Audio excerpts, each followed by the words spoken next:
4 days ago, Peter van Petegem gave Belgium the victory they wanted in the Tour of Flanders. Today, they might be cheering home a man from Italy as the world champion Mario Cipollini goes for his fourth and what would be a record win in Ghent Wevelgem. Hello again, everybody. I'm Phil Ligon and welcome not to Ghent, indeed, for the 65th running of this Belgian Classic, but to Deinze. And for the next 5 years, the race will begin here, just like Paris-Roubaix begins in Compiègne and no longer in Paris. So the crowds are big and it's going to be a successful start here in Deinze. The square is packed with tens of thousands of people. And you know, this is a race for the tenacious sprinter, the man who can survive 2 climbs of the Kemmelberg and then take out the sprint at the end, just like Mario Cipollini did 1 year ago. Well, Paul Sherwin is with me, but he's further down the road talking to the riders. Mark, these are races normally regarded for the Belgians, but you have some team responsibilities. Yeah, Wevelgem is riding for Fred and De Jong, but yeah, all teams have one sprinter with, and they go riding for a sprint, I think. Yeah, but the last few years we've always said Ghent Wevelgem is a sprinter's race, but it's nearly always been won by a breakaway. Yeah, it's a small group. It's not 100 riders on the finish. It's always a small group because the Camel is a very special hill, and the peloton is always working. And what's your tactic today? Because you could get into a small group like that. Maybe I go with a small group, and I hope that Fred is with us, and then he wins the sprint. Okay, thank you. De Ronde van Vlaanderen van het jaar 2002. Couple of quick questions. This is a race you won in the past, and I think it's quite interesting to have a man like Sean Yates as your team manager, because he's finished second in this race. Yes, it's it's nice when you can start again like an ex-winner here, and with Sean Yates with his experience, it's very good. But yeah, for the moment, for me, it's very bad because I have Helicobacter, I have a bacteria in the stomach, and this weekend I had a 39 flu, so I come here on the start with a very bad condition, and so I don't expect not so much today. And what about Andrea Taffy? Because we didn't see much of Taffy last weekend in Tour of Flanders. No, but he 2 weeks ago he was not feeling so good, and then I think this weekend Sunday was not his best lead out, his best performance yet. But I spoke to him yesterday, and he is very motivated for Sunday, and I think we can expect him for sure Sunday. Can anyone beat Cipollini today? I think the only one who can beat him is going to be Robbie McEwen, I think. I spoke to Robbie 2 days ago, and he's very motivated. So I think he's the only one who can beat him in the sprint. Come on, Max. Okay. Right. And I'm very, you look me, I'm very happy. Just a couple of quick questions. Today really is a race for you for preparation for Paris-Roubaix. Yes, it's a good time, and also I'm very happy also. And I see also the meteo for Sunday, and very good climb, and I want to see. It's nice for us now because you have a British team manager, Sean Yates, and I'm sure he's as motivated as you for Paris-Roubaix. Yes, I'm very motivated, and I think Sunday in the Flandre, okay. No more the top, but for Roubaix, it's no problem. It's very good. Yeah, it's good to see you here. I know you've had a very difficult start to the season so far. What are your chances today? Well, the condition is good. Last weekend, A3 Prize, I was 8 and I was going very well. And then at the Pan, I had 2 bad crashes there. And so Flandern, I had to stop because I had pain in my knee. And I went to hospital, and they checked it out, and they said, well, you can ride, and so I can ride through the pain and try to do my best today. It's not quite as windy as it is normally for Ghent Wevelgem, but I think this has to be the coldest I've ever felt it in Belgium. No, it's not cold actually today, so it's nice weather, the sun is shining, and for the camel it's good. En hoe luider het applaus, hoe langer dat de koers in Deinze start. Kom aan! just behind on the podium there, talking to your teammate Jackie Durand. He's an amazing character, always wants to go on the attack. Yeah, he's unbelievable. He doesn't seem to lose any enthusiasm with age. He's always in the camping car before the start, drinking coffee. He's jumping up and down in one spot. You know he's going to attack. Yeah, he's an amazing guy. It's amazing character to have on a team, basically a young team like yourselves, to have an older guy like him to teach you the ropes. Yeah, sure. He teaches everyone that anything's possible, you know. You take your chance and you can win races. He doesn't profess to be the strongest guy in the world, and he's won some of the biggest races in the world, so it's a great influence. Gives you a lot of confidence when you ride with a guy like that. As you say, not the greatest bike rider in the world, but he has won some great bike races. Yeah, it does give you a lot of confidence.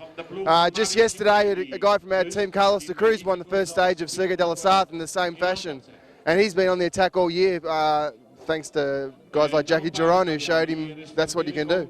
A lot of pressure on you guys during this couple of weeks in the Classics, because I know Marc Madio must be very motivated. Yeah, he's really motivated. He's got what he calls a 7-year rule, where he won Paris-Roubaix when he was an amateur. He won it 7 years later as a pro. He won it 7 years later with Fred Guidon, and 7 years is up again today or this year. So he's hoping we can win it again, and he's really motivated, and we've got a strong team. So.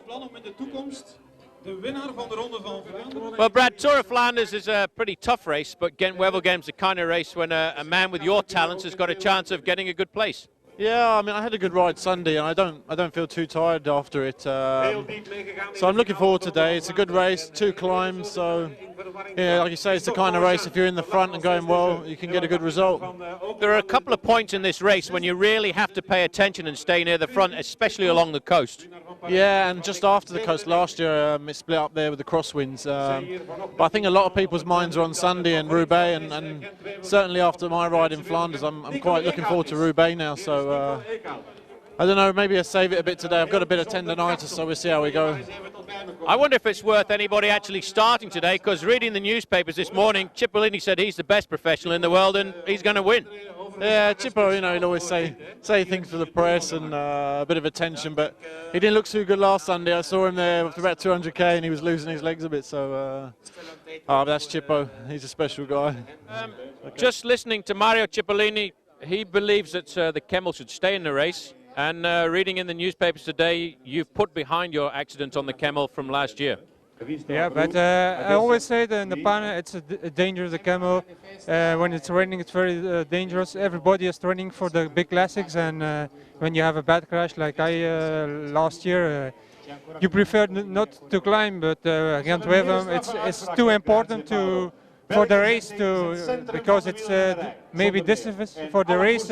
We climb the Camel, so I'm happy to climb the Camel, but I just hope there are no accidents today. Your team has good motivation for the Classics, and Nico Martin has very good form right now. Yeah, Nico is a super condition. He won the prologue in Paris-Nice. Then he wanted to win the Pan, but he didn't succeed. But now Sunday he was very good, and I have a bad crash in Kuurne, but I come back, and I hope to be very good Sunday in Paris-Roubaix with me, Plancard, Matan, Gaumont, and I think we have a strong team, and we're gonna do something nice on Sunday. Okay, good luck. Thank you. The team must be pretty motivated after the performance last weekend of Peter van Petegem. Yeah, I think we are always motivated, but a win like that is always good for the spirit, so we'll see what happens today. Yeah? Well, Van Petegem's not riding today, but it does give a chance for a rider like you, who's always done very well in Ghent-Wevelgem. Yes, but my form is not what it should be, and I think we have good riders with Robbie for today. Okay, good luck. Okay, thanks. Rob, starting to get a bit chaotic down here at the start, but it's obviously a lot of pressure on Cofidis. You've got some men on pretty good form. Yeah, no, I think we showed well on Sunday. Nico was going well. We're a northern team, it's a northern race, it's a big race. So yeah. Good to see Philippe Gaumont riding in fine form as well, and this is a race that he probably feels more motivated than normal. Yeah, I mean, being a former winner, he's very motivated this week. He's been ill recently, didn't participate in the Panna, so, but he's back again, and so he's raring to go. So today, And then obviously Sunday in the Roubaix, you know, he's back again after not competing last year due to crashing in 2001. So he's well up for it. Any news on David Miller? Yeah, he's back in Biarritz. He's trying to take it easy. He spent 3 days in hospital, unfortunately. He had to have an operation on his hip. His arm was originally the first problem, but then when he came off the plane in Biarritz, he had a hematoma come up on his hip. But he's okay. He's a little bit down because he had very good form and he's done a lot of work. But hopefully, if he's careful now the next few weeks, he won't have lost too much. What about Rob Hales? You had a very bad accident a couple of years ago. Difficult getting back? Yeah, I've not had it easy, but I'm okay. Unfortunately, I fell ill on Saturday night, so I still had to start on Sunday. But fortunately, the team had a car waiting for me at 50k, so I was able to get straight back to the hotel. But yeah, I'm okay. I'm good. I'm happy. Cheers. Johan, quick question. To start off with, a very nice helmet that you've got there, which is a gift from one of your supporters.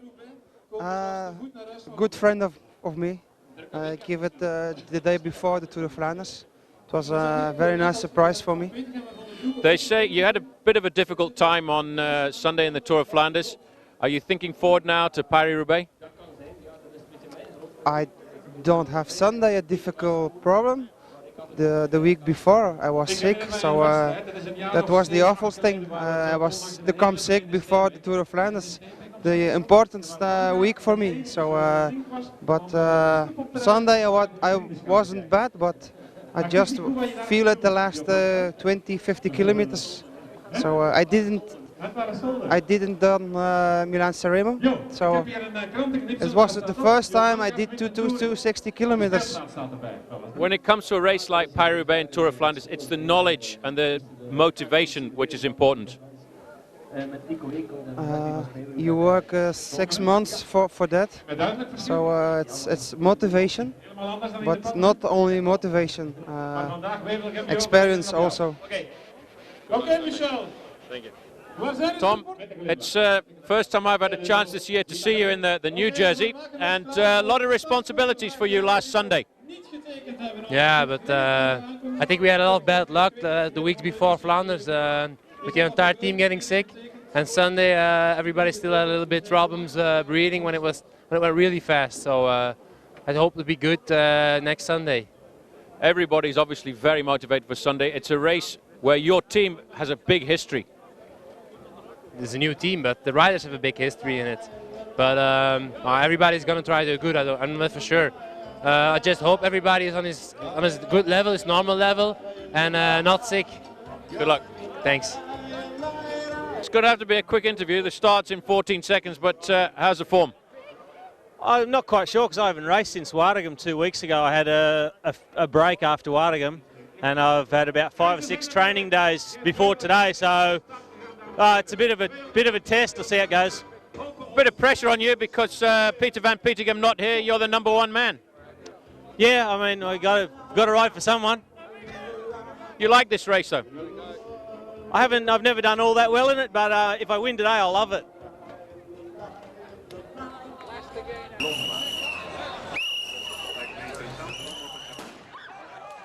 So the field are rolling away in what is extremely cold conditions for the time of the year.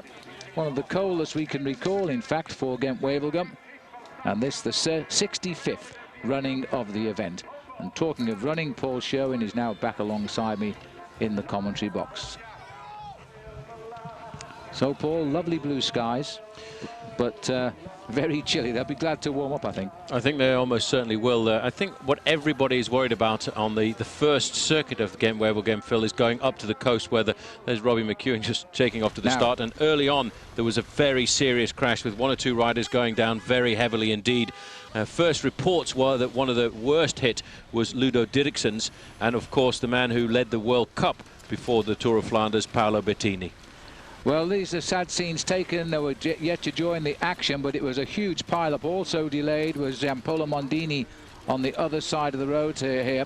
The rider nearest the camera is Dirksen's, and looking to me the way he's lying as though he's possibly broken his collarbone, while there is some concern too for the World Cup joint leader and holder, Paolo Bettini. Both of these riders eventually were put into ambulances and taken to hospital. So this race has so often claimed big names in the past with serious crashes. I would suggest that this has possibly been caused by the packing of the riders in the crosswinds. This is Paolo Bettini. Sad sight, he was in great spirits at the start this morning. Everybody congratulated him, talking to him, and he was very welcomed at the start line in Deinzer. But this is a very sad exit from Ghent Wevelgem, and the ambulance crew coming on board now to take him away. Bettini having his best ever start to the year, and well, he's actually moving there, which is good.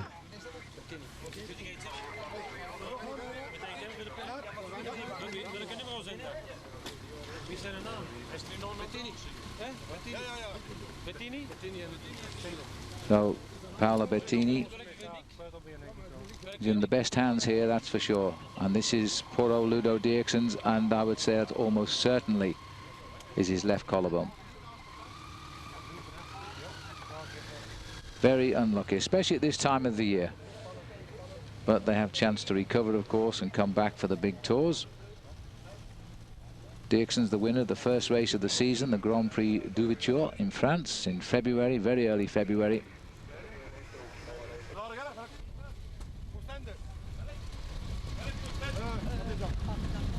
Well, I think these guys, Phil, will probably get taken to the hospital in Ostend. There is Ludo Dirksen. Rather a shame to see him going down quite so hard. But this is very often the scenario over the first 100 kilometers of Ghent Wevelgem. Everybody very, very worried about the crosswinds, and somebody's obviously taken one too many risks. They were trying to ride at the front end of the main peloton. A touch of wheels, maybe trying to get into a gap that wasn't there. And in fact, around about 15 riders going down in this kind of a crash. And you can see as the ambulance is in there, it looks very much as if there were 2 riders seriously hurt. We rejoin now the action live. That is the start of the Kemmelberg for the first time. And I'm absolutely certain if we were at the front end of the main field, the jerseys we would have seen going round in the first 2 or 3 places would have been that of Johan Museo. At the back here, you get a chance to see Andy Flickinger. He's one of the French riders from AG2R, and it looks very much as if Angarato's had a bit of a problem here, Phil, with the cobbles. Well, unfortunately, the cameras make this look rather a flat road, but it is certainly not flat. It is very, very difficult indeed, and gets steeper. It's not that long, but you've got to hang on, because once you're over the top, you plateau for about half a kilometre, and then you plunge off on the cobblestones. It's never a descent for the nervous. It is a very difficult drop, and you're really just going to hope that nobody makes a mistake on the way down, because there's nothing you can do about it if they do. You just got to follow your leader. So the strong men will try and hold front position now. And Museo is the man just off camera to the left. Boonen is there. And now we've got Hondo there. Where's Cipollini? There he is. And now it's Tom Steels who has cracked here. The Landbau Credit 3 times national champion has gone. Well, Tom Steels has never liked this climb of the Kemmel. His only chances of getting up there was when the race had always come back together in the past. You can see the time gap is coming down, but Johan Museo riding a little less aggressively than he has in the past on the Kemmel. But look at this. He is head and shoulders, Phil, above anybody else when it comes to riding on the cobblestones, whether they be on the flat or whether they be uphill. But I think the man we're going to see a lot of in the future is Tom Boonen there, taking up the pacemaking on the front. A great bike rider, and I think maybe US Postal should have tried just a little harder to keep him in their midst. Well, they knew his quality, because Johan Brunel was the man that spotted him a couple of years before he even turned pro. But they couldn't stop him going to Quick Step. Now this is the second group here, and they're still a little bit of a way behind.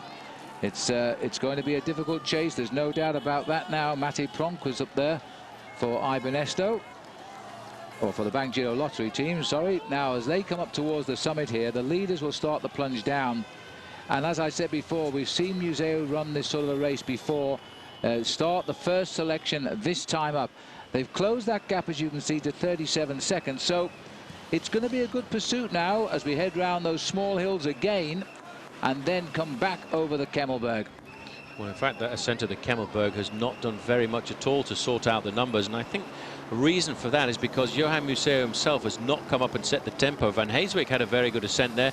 He comes off the mountain there in 3rd position, then followed by Museeuw in 4th. But it doesn't look to me as if, apart from Tom Steels and a couple more riders, anybody was really seriously dropped on that climb. No, that was Tom. Here's Tom Steels now starting the descent down. And with Andy Flickinger. Taking his time, not overdoing it. Now we're going back here, I think, to the early. No, is this guy coming across? I think this is Oscar Freire, and it may well be coming across. No, it's Ibenesto. Oh, unlucky. Yeah, but there's Yakimov here, so he's been detached from that group. Freire should be in this group somewhere if we look down. A lot of riders from Cofidis have seriously missed out this afternoon. Chris Pears coming through there. A little worried about this descent. He had a nasty crash a couple of years ago in the 3 days of La Panna. Yes, it's not a nice descent at all, this. And I think Paul and I speak of experience racing down here. Different standard of racing, I might add, but just as nerve-wracking. Oh, this is a problem on the ascent here. This is what happens on these steep climbs. I think somebody must have burned out the clutch here. It's very difficult, you see, Phil, to get even a motor car going on the steepness, and I don't think that car will be going too much further this afternoon. Well, no, I think there's a hose gone there at least, and that's how you block the road completely. Maybe not. They're going to try and get it off the road. But don't forget, the 2 main groups have gone through. It is over 3 minutes back to what is left of the peloton. Now, very likely in a race like this, the riders who have missed out on the move tend to ride straight on at the bottom of the Kemmelberg now and abandon the race. This will probably now be a race between these 2 groups, and they still have a chance at 39 seconds. Well, this group now has lost all of its organisation. They've done what they wanted to succeed in, and that was getting to the Kemmelberg with an advantage. But nobody really has been caught out all that much in the first ascent. And I do think now, if they don't get themselves organised pretty rapidly, we'll see that second group catching up. This looks like Carnarvon on the front here, just trying to get organisation coming back again. Followed there by Hondo. You see how Johan Museeuw there, coming up into 2nd position right now, is always attentive, always likes to ride in the first 4 or 5 places. I think today, Phil, he's probably trying not to show off his form, because he's obviously in ascending form after a very good ride in the Tour of Flanders, and I think he wants to bank everything on a win in the Paris-Roubaix on Sunday. I do too, but I think he'll take a chance and try and win this race today, because he's a rider who hasn't got this one on his honours list, and it's a race he'd like to win. Now, I think we've lost only 4 of the 26 that started that climb, so there's 22 men in this leading group. And the boys from the Quick Step team have been dominating the classics so far this year. I'll try to do the same again today. Well, Lotto have got 3 men in this leading group. This looks like Nico Eekhout in 2nd position. Van Bon is in there. I would expect Van Bon to sit a little bit further back. He's a man who could be an outsider. He's finished in the top 3 in this bike race before. In fact, he was 2nd in a very close photo finish with George Hincapie 2 years ago. Looks like Matin on the left-hand side. This is the 2nd group on the road right now, trying to pull themselves back up. And seriously, quite a surprise to see so many of the Cofidis riders missing out in the crosswinds, because with men like Nico Matin, Chris Pears and Joe Plancart, you would expect them to have put at least a couple of riders in a leading group of 26 riders. Yes, that'll be a story that will no doubt be revealed in tomorrow morning's press as to how they missed a move of this nature when you've got all of the race favourites basically, except Freire and McEwen, in the leading group. Nice little working group though, and still a lot of riders here resting. If they've got teammates here, they've sent them to the front to do the pacemaking, and that's understandable. This is actually the town of Kemmel. It's on the other side of the actual climb, the way the race comes around. We are now commencing what is a 22-kilometre circuit back to the top of the Kemmelberg, and next time around we change direction and we head off for the last 40 kilometres of the race down towards Wevelgem. Actually, looking through that group, I didn't see the presence there of Oscar Freire, the world champion. Now, I would be surprised if he hasn't made the junction, Phil, because this certainly is, here he is, in fact, coming to the front right now. So he's obviously seen the chance and the opportunity right now, and interesting to see that he's come to the front to do all of the work to try and get himself across now that the gap is hovering at around about the 30-second margin. Here's Robbie McEwen as well there. He also is in the 2nd group on the road. Robbie quite happy at the moment just to sit on the tail end of this group. Now Robbie has got a very good chance of winning this bike race if it all comes back together, but he's obviously again a man, I think, Phil, in a little bit of ascending form after a good start to the year and then a problem with his knee problem. Well, just tucked in at the back at number 100, and this is Bram Tankink, who's also on the Quick Step team and a man still developing. Won't be doing any chasing, you can bet on that. We've gone back up to the leaders now. Tom Bonan, the big boy. Those long bronze legs pounding out the message. A little bit of a lower gear in use by Danilo Hondo, who we can expect to see riding well in the Giro d'Italia again this year. And the rest of the group working okay. Sergei Ivanov, I think it was, just trying to come through, but he dropped off the back. It could have been Grishny of the Navigators. This man looks as though he might have had a bike change, Henk Vogels, because he's got no number on that bike. He may have been down in the shunt.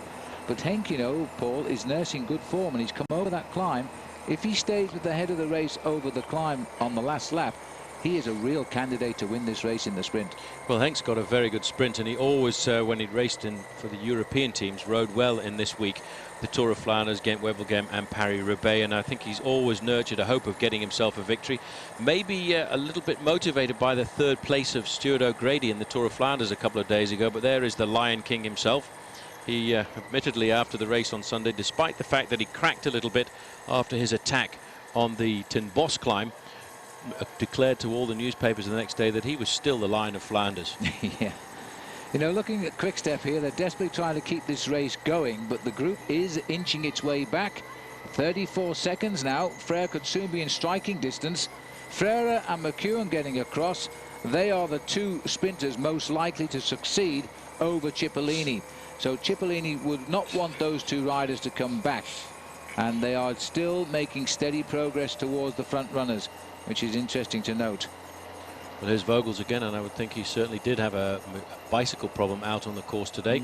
And it's interesting to see, I think, that Navigators placed 3 men in the front. If you get a chance to see Kieran Power, he's got a white jersey with shamrocks all over it. He's the Irish national champion, a brilliant bike rider, and I think a man we'll see develop an awful lot this year. The Zwarteberg, for the second time, is 7.5 kilometers away. And the time gap between Group 1 and Group number 2 is down to 34 seconds.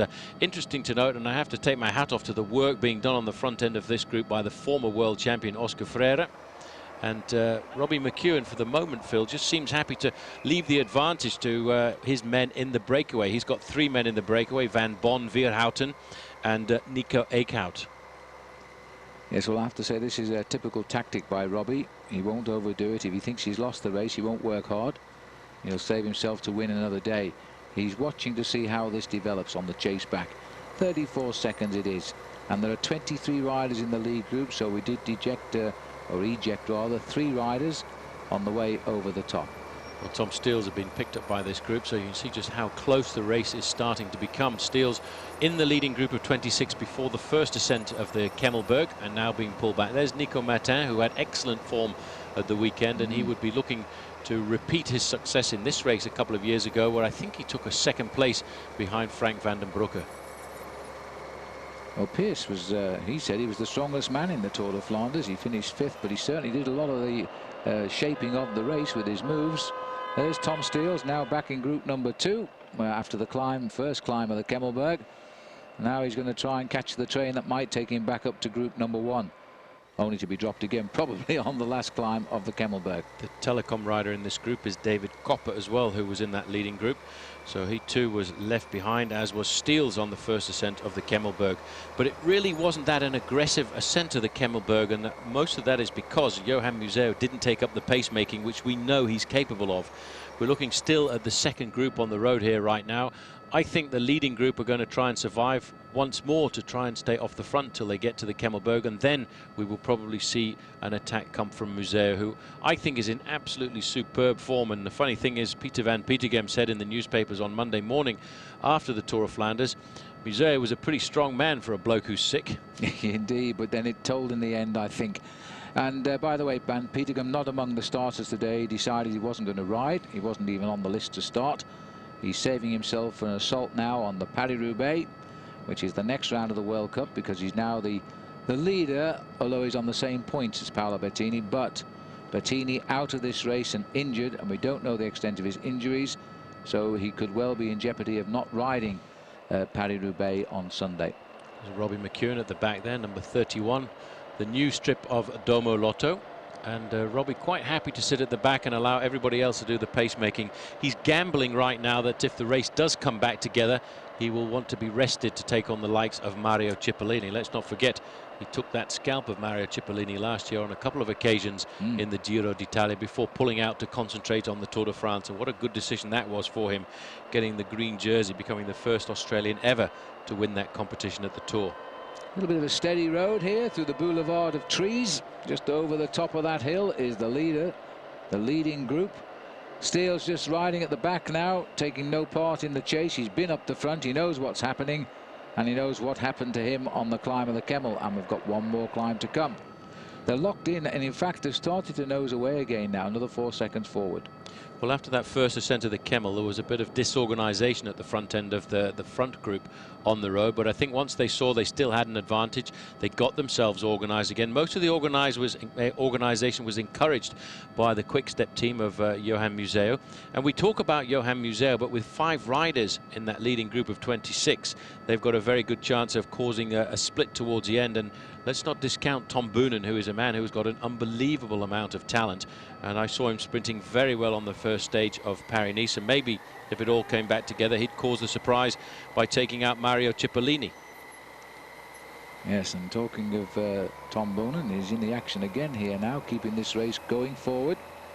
It's beginning to look a little bit like shades of Het Volk this at the beginning of the season, with the amount of riders here from Quick Step.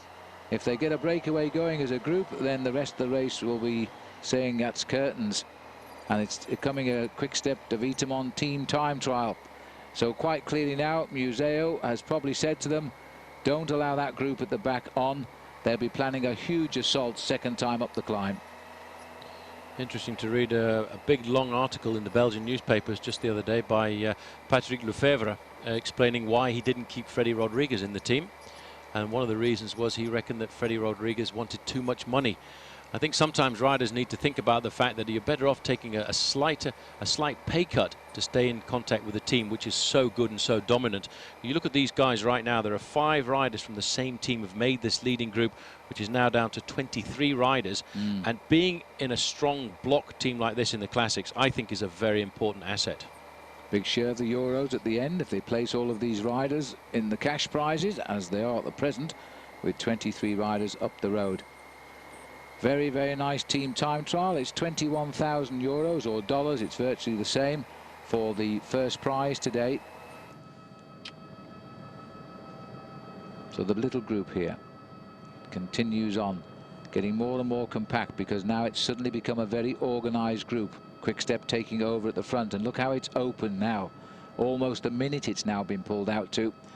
They almost got there. They've gone through that psychological approach, and I think they've cracked them.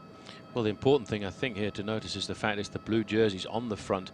The order has obviously come from somebody in the midst, and the team captain on the road will be, of course, Johan Museeuw. He could see the fact that second group on the road was coming forward with some good sprinters in it, like Tom Steels, who has always got the chance of surviving if he gets over the Kemmelberg one more time. And, of course, I think they're more worried, really, about the presence of Oscar Freire and, of course, Robbie McEwen. McEwen will just sit at the back of the second group and hope that the group all comes back together. But as soon as the one team dedicated themselves to setting a good tempo on the front, the gap has gone up to almost the 1 minute mark again. Yeah, it's still building, and I think that group has seen the last of this group now, as we'll soon be on to the ripples, the small climbs. This is the second group we're looking at in the distance. Not anything like as organized as Quickstep has pulled together that 23 front running group. There's a little scurry of action from the back, and that'll stretch it out a little bit, but I'm surprised that those riders will contribute much to the chase, because they're probably at full extent now. Well, this is the third group. These will be riders who were dropped from the group on that last ascent of the Kemmel. I can see 1 or 2 riders in there from iBernesto.com. A couple of the Rabobank riders too, but they will have done an awful lot of work to try and pull this bike race back together for their man Oscar Freire, who is just in front of them at the moment. It has been a very difficult bike race so far because of the crosswinds up by the North Sea, which really split this race to pieces. And let's not forget there were about 155 riders on the start line. Looking down here, this is the second group we're looking at right now. they don't seem, do they, to have the same determination to try and force the pacemaking on the front. The big advantage in the front group is there are 5 riders from Quick Step who've all of a sudden gone forward and put the hammer down, and then it's gone back, Phil, above the 1 minute mark again. So these guys are seriously going to have to do some organisation right now if they want to try and pull that leading group back. With the sun high in the sky, and it's just pushed itself up to around about 48 degrees Fahrenheit at the moment, so it's warmed up considerably from the near 32 at the start line this morning. But it's not inspiring these boys. They're not coordinated. We've got a rider here on the front from the Gerolsteiner team, and he's just proving he's too strong, so he's got a little gap and nobody's able to close it, so he's totally wasting his energy because he's not going anywhere today. Well, a friend of mine would probably give this guy some points in the Knucklehead of the Race award at the moment, because this is a bit of a crazy move right now. He's in this breakaway basically on his own, this chasing group basically on his own, no other teammates in the group with him.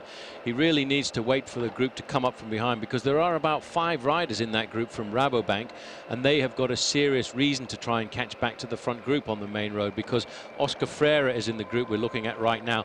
They're not too far away going through this small town here from the bottom of the Zwarteberg for the second time, and I think by that time they're going to have a serious difficulty in pulling themselves back up to the front group, because they are organised right now, and I think Johan Museo will possibly be thinking of adding this to his list of very prestigious bike race wins.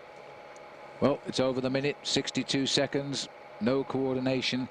Freire himself was, I think himself was doing the chasing earlier because he realised he'd lost the strength of his team on the climb of the Kemmel. The majority of them were left behind. They're probably just coming onto the back of that group now, and I don't think we're going to see much of an improvement. 49 kilometres, just over 30 miles to race to the finish, and meanwhile back at the front the boys in blue are driving the train. Well, right on the front there for the Quick Step team was Andrei Kashikin. Just behind him, Tom Boonen, Servais Carnarvon. These guys have got a great opportunity here right now of surprising the sprinters, but there Mario Cipollini in 5th position looks very comfortable, Phil, although he did look very comfortable until he abandoned in the Tour of Flanders. His complaint was he had a slight rib infection, a slight rib displacement, and felt that he really couldn't get a full lung full of air. This is the Zwarteberg, just 500 meters of climbing, but it is rather steep towards the summit there at around about 10%. There is the Estonian champion going through there, Jan Kursipuu. Just on the back there, interesting to see that Ongarato has recovered and pulled himself back into this group. So Mario Cipollini still with 2 teammates in the group, and I think the most important one really is the man who wears number 2, Giovanni Lombardi, who I think is having an absolutely superb season. He's a man that Mario Cipollini can work with so well when it comes down to the final sprints at the end. They hardly need to talk. It's such a symbiotic relationship between those 2 men.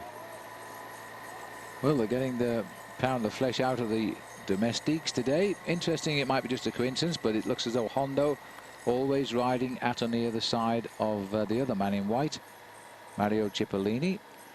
At the moment, the peloton will wait to see what happens, or the leaders here will wait to see what happens on the climb of the Kemmel, because if Cipollini does go over the top with them, then they'll have to rethink their tactics, because they know if they take Cipollini to Wevelgem, he's going to win. Well, I would expect they really need to try and blow this group apart the next time they come to the Kemmelberg. They will be a lot more relaxed, I think, now that they've extended their advantage to the 1 minute mark once more, and that the fact that it's all come from the work done by Quick Step, I think, is important, because they obviously feel that they've got a chance of winning. For the moment, they are very dominant. They've got 5 riders in this leading group of 26. This is the second group on the road, but they're still a long way back, and these little attacks coming from Rabobank are not the ideal way to try and nail back the gap. This is Oscar Freire on the front. He needs to just wait a little bit. You see what he's trying to do. He's trying to get a small working group to go clear right now, but that will be a hard job for a group like that to nail back around about the 1 minute and 4 seconds required. Well, he's doing what he's got to do, and he knows on these foothills he's got to get across. He's given himself a 1 minute deficit to do so. He's got just the strong men coming forward. He wants now to split up this group. It's far too big. It's got too many passengers. He wants the workers to come and join him and get rid of the rest.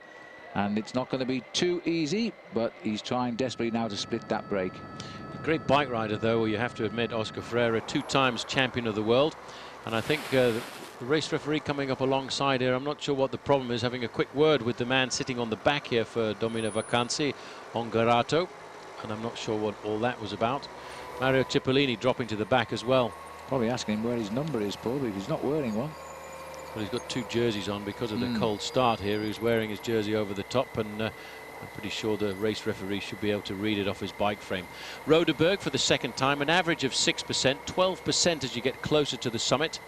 And rather surprising to see Domo Lotto putting a man on the front end here, because they must know that Robbie McEwen is in the chasing group on the road, and he's the man from that team who's got the best chance of taking out the win today. In fairness, Lotto have not been slow in helping in this leading group. I've been watching them come through. So maybe they've got no interest in Robbie now, or at least confidence in him coming up at all. It's certainly moving away now, 68 seconds. That's a very comfortable gap as they approach the Kemmelberg for the second and last time. Number 1, Mario Cipollini. One of his wins he got when they disqualified poor old Jamaluddin Abdu-Japarov for the irregular sprint.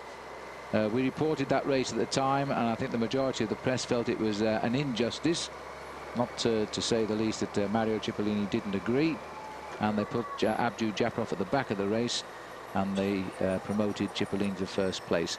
So he's got 3, and today he's putting himself in a brilliant position for 4.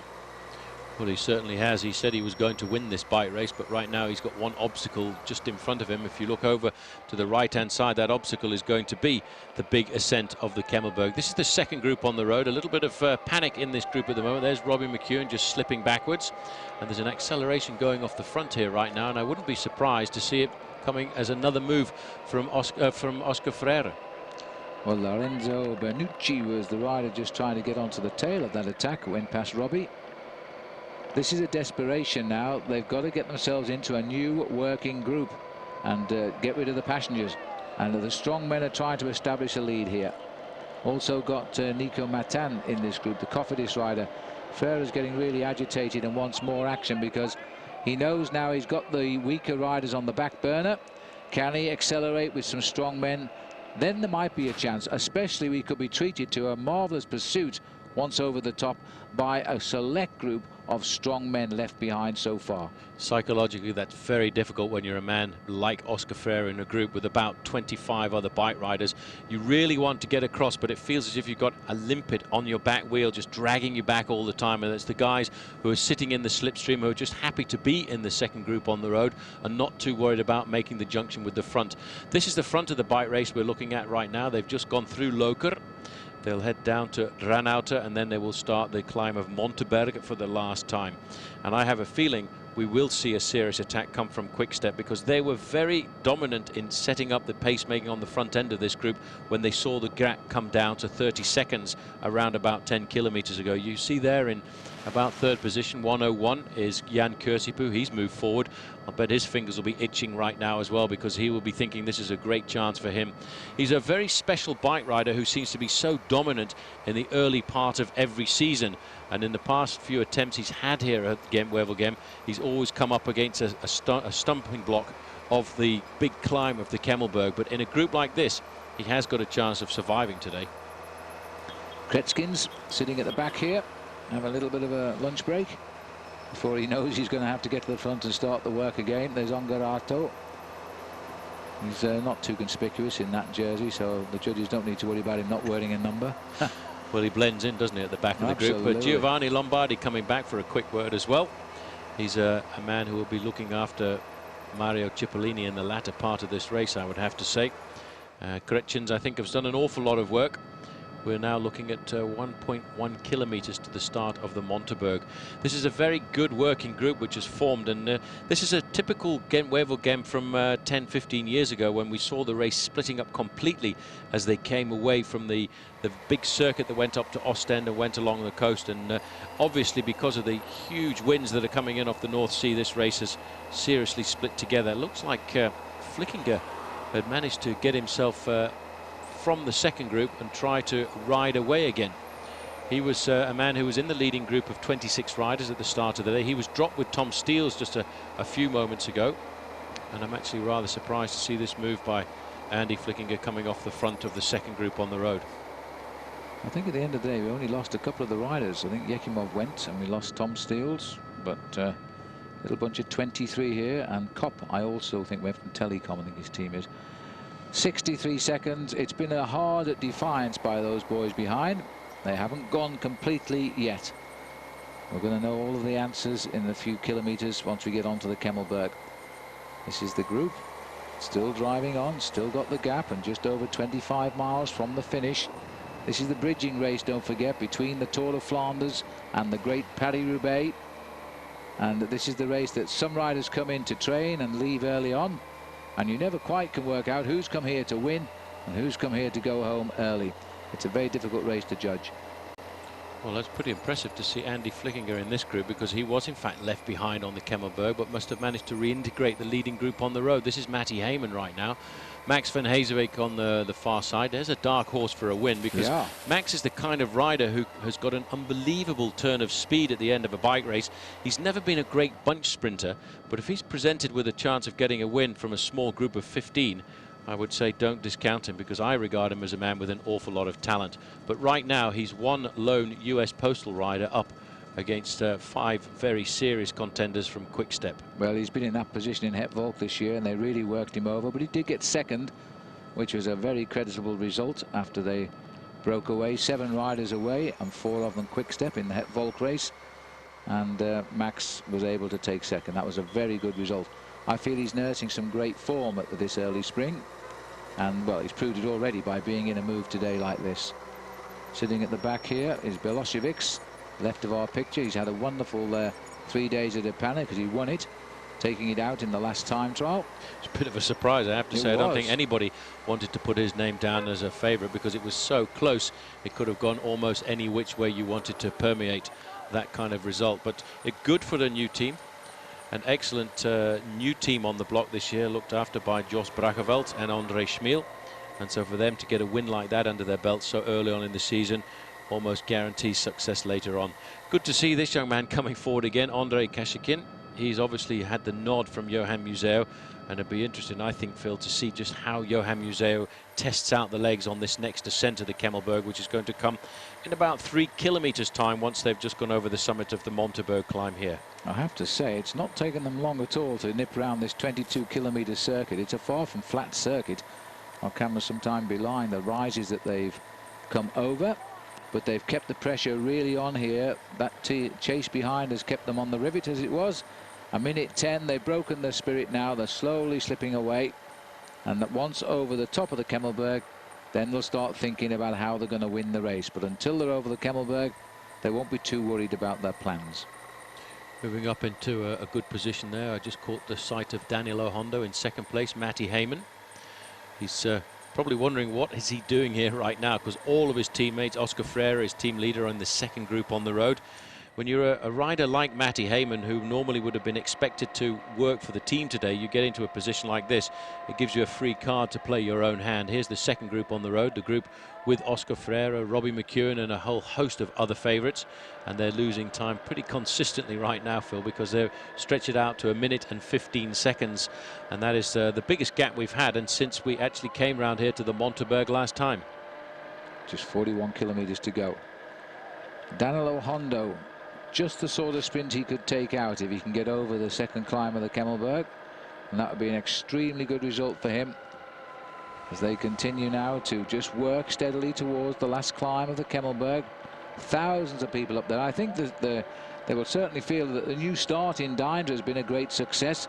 There were an awful lot of people there, but I think this year all of the Belgian races the crowds have been up, and there's still this wonderful enthusiasm for the sport of cycling in Belgium, even over the week that we spent here having a little bit of a pedal around. Lots of cyclists out enjoying the chilly but spring weather. I think that's the most important thing, what you mentioned there, that the spring weather has been absolutely glorious. Although the temperatures have been down, at least it's not hammering down with rain coming in at 45 degrees. It has been absolutely splendid spring campaign for most of these bike riders. Right now, I think these guys are raising the white flag somewhat now, Phil, because they realize that when the front group hits the Kemmelberg, it's going to be a literal explosion on those cobblestones. And I think they realize they have tried hard over the last probably 40 kilometers of chasing to catch up with the front group. And I think they're starting to realize right now that it's probably over for the day. I think they've been chasing even longer than that, actually. When we came on air, it was 1 minute 7, and they were 75 from the finish. That was 35 kilometres ago, and they were chasing long before that. 1 minute and 17, well, they're done for. As we look down on what I think is the lead group down there, some 23 riders, and 1 minute 19 it is now. There's a nice view here of Flanders from the helicopter, down amongst the trees, yet to burst into bud. Are the riders heading now for the climb of the Kemmelberg, and sitting at the back, and not a very good position here, Paul, is for the man from Estonia, Jan Kursipuu. He needs to be better than that, because there will be a split this time up to climb. Another man just in front of him there, 37, Leon Van Bon, and it is the quick-step riders on the front here, and it's not a major surprise. It seemed to be they wanted to set something up. Museu there in second position. The thing that gives him away is his brand new helmet there with the lion on the front, and as you can see, slipping further back, Kashikin, and he was the man who did a lot of work on that circuit. There is Museu taking over command at the front end here right now with Service Carnarvon alongside him. Not too far away there, Tom Boonen. Van Heeswijk also fill in a pretty good position. This is Giovanni Lombardi at the front too, and he's setting the pace, trying to control it perhaps in favour of this lead-out man, or the man he will lead out, Mario Cipollini. But Boonen, look at those shoulders working here. Meanwhile, the Lotto boys are starting to fall away, and this looks to me as though it's Van Bon. Bit of a surprise there, former champion of the Netherlands, dropping off the back, and here he is. Now this is the steep part, and the legs really lock up. You can't get out of the saddle. You've got to sit there and keep the pressure on as best you can. This is the part of the climb where you get the serious burn. It just kicks up towards the summit. Look at that in the middle there. That is Tom Boonen. He is a superb looking bike rider. This is Andreas Clear, who rides for Team Telecom nowadays, and we haven't seen him all that much to the front of bike races over the last couple of years. It may well be a bit of a renaissance. There is Hondo. Cipollini at the back of the group having a serious problem with this climb. But you know, Paul, I don't think they're going to lose anybody. They may well not. Van Bon seems to be the worst suffering rider there. Just in front is Jan Kursipuu. Van Bon, I think, may well be the victim this time on the second descent. This is Kursipuu. He's second from last. He's just got over and off the cobblestones, and now's a moment where you really have to accelerate, because the plummet off this summit, this climb here of the Kemmel, is not only dangerous but very fast indeed. Touching speeds of about 80 kilometers an hour on cobblestones. The group is split into two, 12 on 12 at the moment as they go over the top. The strong men again. That was the big drive by Quick-Step. I don't think it's given them quite the desired result they wanted. Clear, I feel, is taking over at the front as well, but wants to give Hondo a rest. Hondo's still in this lead group. Well, just about. Here he comes. Again, locked on, it seems, always with Cipollini. Cipollini, good move there. You see, he rode that climb very sensibly. He knew he couldn't rival any acceleration that might come from a man like Johan Museu and Tom Boonen, so he allowed them to set their pacemaking. Once he hit the smooth road at the top, he put in a Super Mario acceleration, and I think next time we go back to the front group, we'll see that, in fact, Mario Cipollini has come back to the front end of the bike race. McEwen in the centre of that group, looking very comfortable on the climb, but I think deep down knowing now they're not going to see that front group again. Riders dropping off all the time, others coming through. This is Tom Steele's in trouble. He was dropped from the lead group last time, now he's dropped from the chase group this time around, but he'll keep on trying, and the gap now has gone out enormously, you see, after that power climb by Tom Boonen, with Museu not far behind him. And also Giovanni. What's happened here? Flat tyre for Cipollini. Well, it couldn't happen at a worse time. Cipollini, it looks like it was a front wheel, so it'd be a fast change. His team mechanic was out. Now Cipollini's got a serious chase on his hands. He's got a couple of teammates up there who could come back. Here we are, flashback. Who's coming around the corner? There's Cipollini, and it looks as if it was just the problem with a front tyre there. Going around almost missing him was Kursipuu. The team up there very quickly indeed. He's going to have his two teammates stop for him right now. Lombardi, he's coming up here alongside Leon Van Bon. He won't get a lot of help from Van Bon because Van Bon was just dropped on the climb of the Kemmelberg, but this is seriously bad news for Mario Cipollini. He's got to ride as hard as he can right now. I'm sure the team will get the information very quickly, and they must come back and try and pace up Mario Cipollini. Well, it's still unclear what happened there, Paul. I'm not sure whether it was a planned change. He had a mechanic was down there from his team, and he had wheels in his hand. I wonder if they've been in touch on the radio. Well, you know, the teams very often, they put men out on the course on races like this in strategic points. It's not exactly within the rules, but very often they do it to make sure that when the team cars can be an awful long way behind, there is the possibility of getting a quick wheel change. Cipollini obviously changing his front wheel there, but right now in a situation where he's probably 30 to 40 seconds behind a leading group. And if Johan Museo and the rest of the boys hear that news, well, they may well put the hammer down. Well, that really is a quirk of fate. Van Bon, though, is a strong man on the flat. He may have been dropped on the climb. It could be very useful to Cipollini. Word is out. The boys are waiting. That looks as though it could have been Lombardi, looking over his shoulder, seeing if he can see him. Here's Cipollini. He doesn't look like... He's gone down, Phil. He's Look gone that. down, yeah. He went down. Yeah. He must have gone down. He must have decked it in that right-hand corner, taking the risks there to try and get himself back on. He dropped down off the Kemmelberg, and he must have come down in that right-hand corner, just trying to reduce his deficit as much as possible. And you can see, I think he went down actually rather hard. And Kersipu is here with him now as well. That's a very nasty right-hand corner. It's infamous. And if you take it and overcook it, that's what happens. So that certainly wasn't planned. So 2 strong men with him. All of these boys have been or are national champions of the country. Van Bon, Kersipu and Cipollini. If they can organise something, I'm not sure whether they'll want to carry them back, in fact, or carry Cipollini back to the leader anyway.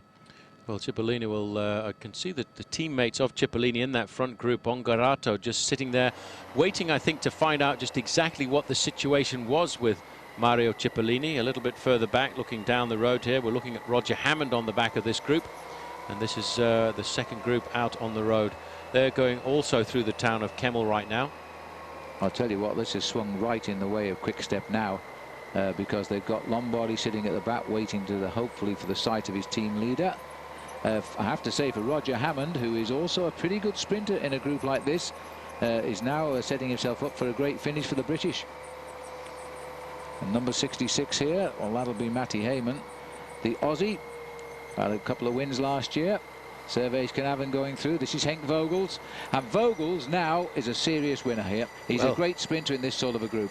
Kind of group that Henk Vogels will certainly enjoy a lot. Let's have a look here. You can see the 2 Domino Vacanze riders at the back. They will be waiting to find out just exactly whether or not Mario Cipollini is recovering from that crash that he had, which must have been a very hard crash, because I know Cipollini will have been taking some serious risks going around that corner to try and get himself into contention, having been left behind just a fraction on the slopes there. And he doesn't look too far behind. The time gap we're being given is 45 seconds to Mario Cipollini. There is Jan Kersipu in front, and I think, Phil, this is looking like an announcement of the end of Mario Cipollini's Ghent Wevelgem chances this afternoon, because he is a kind of bike rider who, after a tough crash like that, will probably lose a lot of morale. He's out. The cars are being called by. This is sad, I think, because Mario Cipollini always adds a bit of spice to a race. And it's a shame, but it's his own fault, of course. He's misjudged the bend, which he knew perfectly well. We haven't changed the course for a few years, and that right-hand bend is always there. But he's lost all interest. It's the morale has been knocked out of him. The other 2 are continuing on, and I think Mario will just wait to find his car. Well, he's up alongside the Domino Vacanze team car right now having a discussion. I think the discussion will be, are you going to continue? Do you want those 2 guys in the leading group to come back and help? And I think the way the other team cars are going by right now, I think the answer is quite obvious. Mario Cipollini will be pulling out of the chase. He may well sit up and wait for the second group on the road, hoping that he rides himself in. But Cipollini obviously went down quite hard in that crash in that corner just off the descent of the Kemmelberg a few moments ago. Well, his team car's with him. He's having a chat, probably asking what's going on behind, how far back. They're going to tell him what we can see. He's at 54 seconds, and the group now has fallen away to 2 minutes. Now, will he continue for the training miles? Oh, well, there's a little bit of pacing for you there. Not allowed, of course. If he makes any progress, bet your life he'll be disqualified. But maybe he's just going to give himself a little leg stretch after falling down. He's probably stiffening up anyway. And he's come out of it, so that's a good move by him. He's probably realised the television camera hasn't left him yet. He's going back up then. He must have got some word of encouragement there from the team car. Can't quite make his mind up right now. Oh dear. He's not having a nice day. Very good shot. Because that's the commissaire who's seen what's going on. He's thrown 2 bottles at the commissaire. That hit him. Yeah, that was a direct shot, that. They could get in trouble for that. You get a serious fine for that. Cipollini obviously having a hard time right now. There's another one of the commentators coming back here. He's trying to get across to his team car, and he's not happy about that motorbike coming through the gap here. Well, I think that was a bullseye. Bullseye, pretty good shot for a man on the run. In shades of Tom Steele's a few years ago when he hit poor old Fred Moncassin in the finish of a Tour de France. Tom was kicked out the Tour, of course, for that. Be a brave connoisseur that throws out Mario Cipollini, but it could happen. Mario's rejoined Jan Kirsipuu. Both can speak to each other here. And this is the catch. Oh, and what's happened up the road there? Motorbike gone down or a rider? It's a motorbike. Motorbike went down. And what on earth happened there? One of the referees, I think, went down. I think it was the one that just caught the bottle. He was moving clear. We'll see. There were two guys on that motorbike there. The one that Mario Cipollini had a bottle thrown at was just on his own. Anyway, we're all together. And, well, we're all together in this little group of 3 now. It's got rather nasty at the back just at the moment. It looks as though Cipollini has decided to get a bit of a tempo going and try and see what will happen in the chase back. But with 20 miles to go, they'll be not seeing the leading group. And one must pose the question now as to why our cameras are now deciding to stay here with these 3 chasers, because I think they're done for. Well, pretty much it's going to be difficult, because you can be certain in the front group they'll be getting themselves organised right now at 33 kilometres to go, and with still 5 riders from Quick Step in that leading group. As you can see, we rejoin the leading group right now. They are very organised.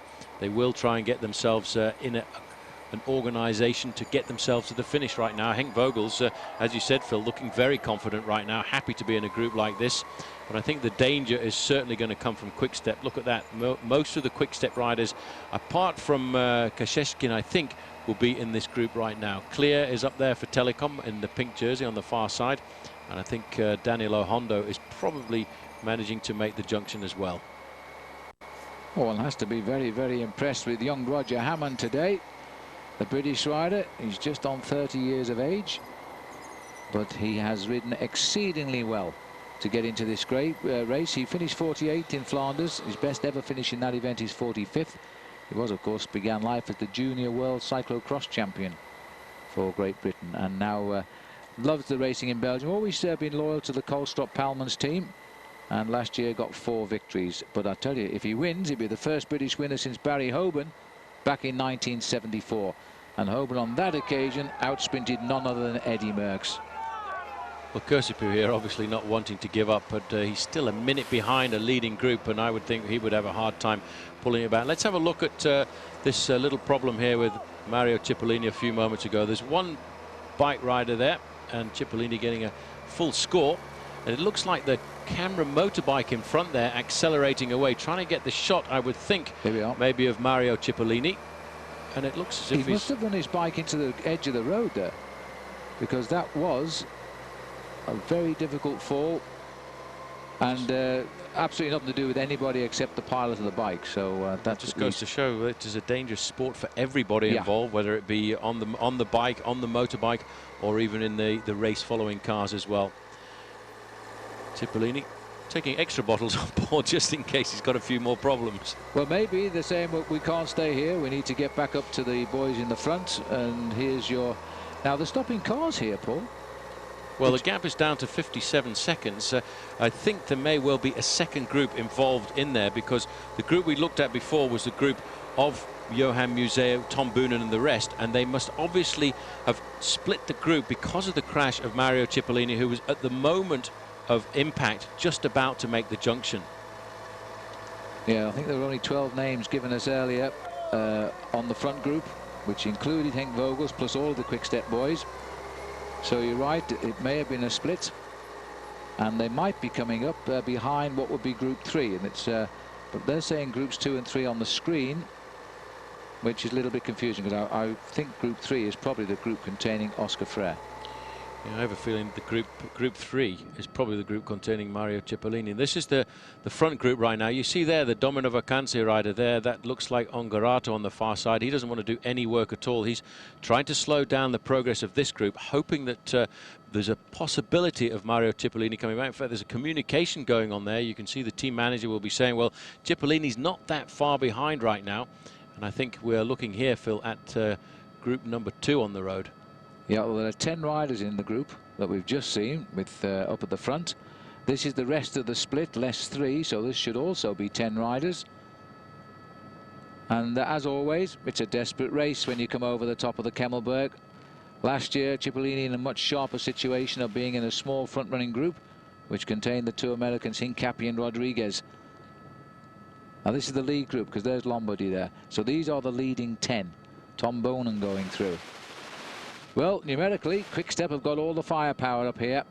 Now Henk Vogels coming over with the Navigators team, 'cause he lives in America these days, knows all about the European scene, Tour de France rider, but he's up there and he packs a good sprint. And he's without Cipollini now, so he's got to make full use of the Quick-Step riders, but it will be difficult to stop the attacks we know will come on the run into Wevelgem. I wonder how many of the riders in that leading group have forgotten about Henk Vogels. He raced over here for many years, of course, with Crédit Agricole, an excellent bike rider, put in some fine performances on the continent. And since then, he went across the United States and rode for the Mercury team for a couple of years. And now this season starting off with Navigators, who are, it appears, in fine form already, because they've already had a European win so far in the Grand Prix of Rennes just a couple of days ago. And I think Henk Vogels could come in with a great surprise. In fact, a couple of years ago, he finished third in Paris Tours, but he always put in fine performances in Tour of Flanders and Paris-Roubaix during this early Classics week. No, and he's well known in America now. A lot of people thought he made a big mistake leaving the European teams and going into the American racing scene at rather an early age. He's only 29 now, but indeed he won 13 races in the States last year. Well, the majority were in the States. He also won the stage of his home tour, the Sun Tour, down in Melbourne, in Victoria, in Australia. Now he's back and he's riding extremely well, because we were having a joke with him at the start this morning.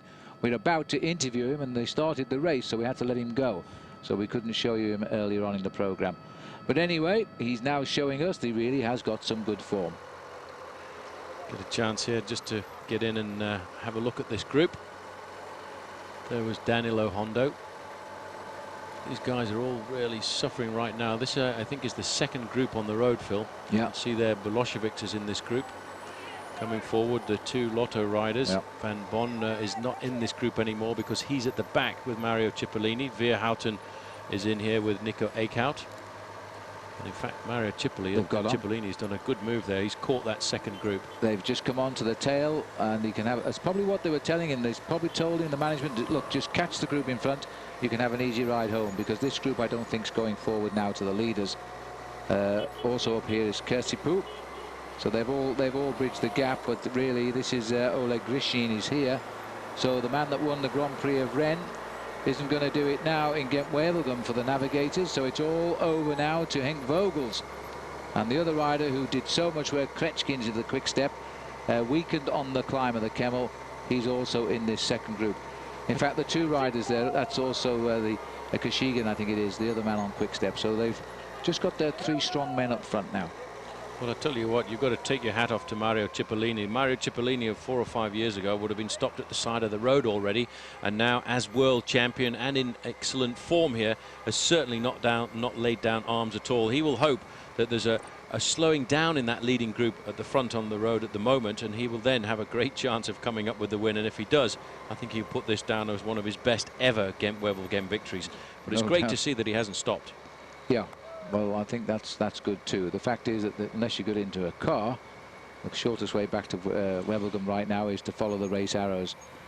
There's the group on the left that's leading the race. There's the chase group behind. And the gap between the two is 50 seconds, with the Frere group now out to over 2 minutes. So they're not going to come back into this race. But soon, I would love to know what Henk Vogels is thinking, because he'll make full use of these quick-step riders. He is a very clever bike rider. He's been at the top of his career since he was a young junior world champion in the pursuit on the track, because he came to us as a track rider primarily from Australia, and then developed very much so as a top road racing cyclist. Andreas Kleyer, who's the telecom rider on the sharp end just now, 6th here, Paul, in the year 2000, 3 years ago. He's 27 now. Well, he's a rider who in the early part of his career, Phil, showed an awful lot of promise. He seemed to have lost his way just a little bit, but all a rider needs sometimes is a great performance in a bike race like this. You can see here just swinging off the front, this is Fabian Cancellara for Faso Bortolo. And in fact, a little bit of a nasty eye looking across when he seemed to have missed a turn at the front end of the main field. He won't be too happy, because he's the only rider from his team in this leading group right now, and the fact that they're up against 3 very strong quick-step riders, all of these men will be thinking right now, well, there's going to be an attack come a little bit later on, and we've got to try and save as much energy as possible. That's the second group on the road, the group of Mario Cipollini, 52 seconds in arrears right now, but they seem to be getting themselves organized, so there's always the possibility that if there's a lot of tactical maneuvering goes on in the front end of this bike race, they could reintegrate the leading group. Don't forget that Cancellara too was a teammate of all those quick-step boys last year when they were all on the same Mappe team. So he knows exactly what he's up against. He certainly does. A great hope for the future of Italian cycling. The main field, what remains of the peloton, almost 2 minutes behind right now. That's the group that contains Robbie McEwen, Tom Steels and Oscar Freire. They have certainly missed out big time this afternoon. All of that happening in the big acceleration that came once the riders left the coastline on the North Sea and headed inland in the crosswinds, which split this race into an awful lot of echelons across the road. Cipollini, I think rightly a little bit annoyed by the fact there, Phil, that he was manoeuvring to go across to his team car, and that motorbike came right up in between the two of them. A lot of riders a little bit nervous. There have been some pretty nasty accidents this year in the world of professional cycling, including the fact that not too long ago there was a death which affects the whole of the peloton for a long time. It takes them a long time to get over something like that, and the accident of Andrei Kevilev on the roads of Paris-Nice, I still think in the back of the minds of many of these bike riders. Well, David Miller too, knocked off by a motorcycle in the Criterium International, and he had a very badly damaged arm, and it's kept him out of racing since then, which was a few days ago, 10 days ago. And so yeah, you're right, everybody's very nervous, I think. 53 seconds to Group 2, 2 minutes 4 to Freire. The winner is going to come from these 10 riders out front now. There's still some tactical cards to be played, though, because there are still some very fast finishes up here. And remember, Museo is here. Giovanni Lombardi packs a great sprint finish, and he looks like he now has to become the #1 boy on the team, because Cipollini's out of the hunt. Lombardi finished second at Tom Steels back in 1996. Steels has now been dropped and is wallowing over 2 minutes back, I would think. Well, Cipollini now will just hope that it all comes back together towards the end, and the fact is I would think the race referees have timed the gap at over the 1 minute mark, which is why you can see a lot of those team managers' cars have come forward right now. This is the second group on the road. The 3 Lotto riders are in here. Leon van Bonn has reintegrated the second half of what was a leading group of 26 riders. It was reduced to 23 riders on the first ascent of the Kemmelberg. Then on the final ascent of the Kemmelberg, 10 riders went off the front end of the main field, and Mario Cipollini, Phil, must have been very close to getting back to that front group when he decked it in the right-hand bend at the bottom of the Kemmel. And there he is right now, and I have to say I'm very glad to see that he's still riding. The 2 riders in white there, one is the champion of the world, the other one is the champion of Germany, Danilo Hondo. Also dislodged from the lead group on the second climb of the Kemmelberg. And it looks as though Kersipu back into action on the front there, but they're just holding the gap. They're riding at the same speed just now as that breakaway of 10. But I think any time there's a message reaches the boys up front that they're closing, then the quick-step riders will start to open the gap again. There's the gap over the ground from the helicopter. It doesn't look very far, does it? But when you've got to pedal your way across it, that is an awful long way. And something else you mentioned earlier as well, this part, it's always difficult when we look at this bike race from the helicopter. It looks like this is the flat part of Belgium, but this road from the Kemmelberg back up to the main road before we head straight into Wevelgem is a very undulating course, made much more difficult here really by the crosswinds that have come across from the North Sea at the moment. Henk Vogel's there just at the back of the group. I can see him finishing off this bike race very well indeed. But the man who may well spoil the party for the Belgians is Giovanni Lombardi, who sat at the back there, because when he's given his chance to win a bike race, let's not forget he's got a very mean turn of speed as well. You know, he's won stages in the Giro d'Italia. He's there in second position at the moment, and of course he was the Olympics points champion as well, so he knows exactly how to position himself for the sprint. Well, Max van Heeswijk flying the lone US postal flag. I bet they're glad they signed him now, because he's been turning out to have a tremendous early season in the absence of the sick George Hincapie. And Max will try and make the best of this. Well, we're calling the race, of course, from the finishing line. I can tell you now there's quite a few riders coming in from this race, pedalling past the finish. They've taken the short route to the showers. Well, the time gap is starting to come down by a few seconds here right now, and you can see Ongarato sitting on the back here for Domino Vacanze. And I wonder what the team manager is thinking right now. He's got a great chance of actually getting the surprise win with Giovanni Lombardi. And if that gap gets down to 30 seconds, I wouldn't be surprised to see Ongarato sitting up and waiting for the group with Mario Cipollini. I think he would like to see it tip the 30 seconds before he tries to sacrifice one of his riders in this leading group. Van Heeswijk, you can see him putting his arm up there. He's not too happy about the fact that there are a lot of passengers in this group. He's all on his own right now. Nobody else from his team to be up here and help him out. But he wants everybody to contribute to the pacemaking, because he realizes that even with 23 seconds to go, 23 kilometers to go, a 49-second advantage means that the race is certainly not over right now. Well, there are 12 riders here, not 10 as we first thought. Looking here at Max sitting at the back just behind Henk Vogels. And then in front of him is Giovanni Lombardi. Ongarato sitting at the back. I think he was pretty weak over the climbs, but he survived and he shouldn't get dislodged now. And Quick-Step also continually moving along the line, checking out who's here. Tom Bonen is number 92, Museo is 99. And that's Museo just giving Henk Vogels a reminder he wants to come past as he comes up on the side of another Australian there, Matty Heyman. Now this group seems organised and I can't see them anybody coming back.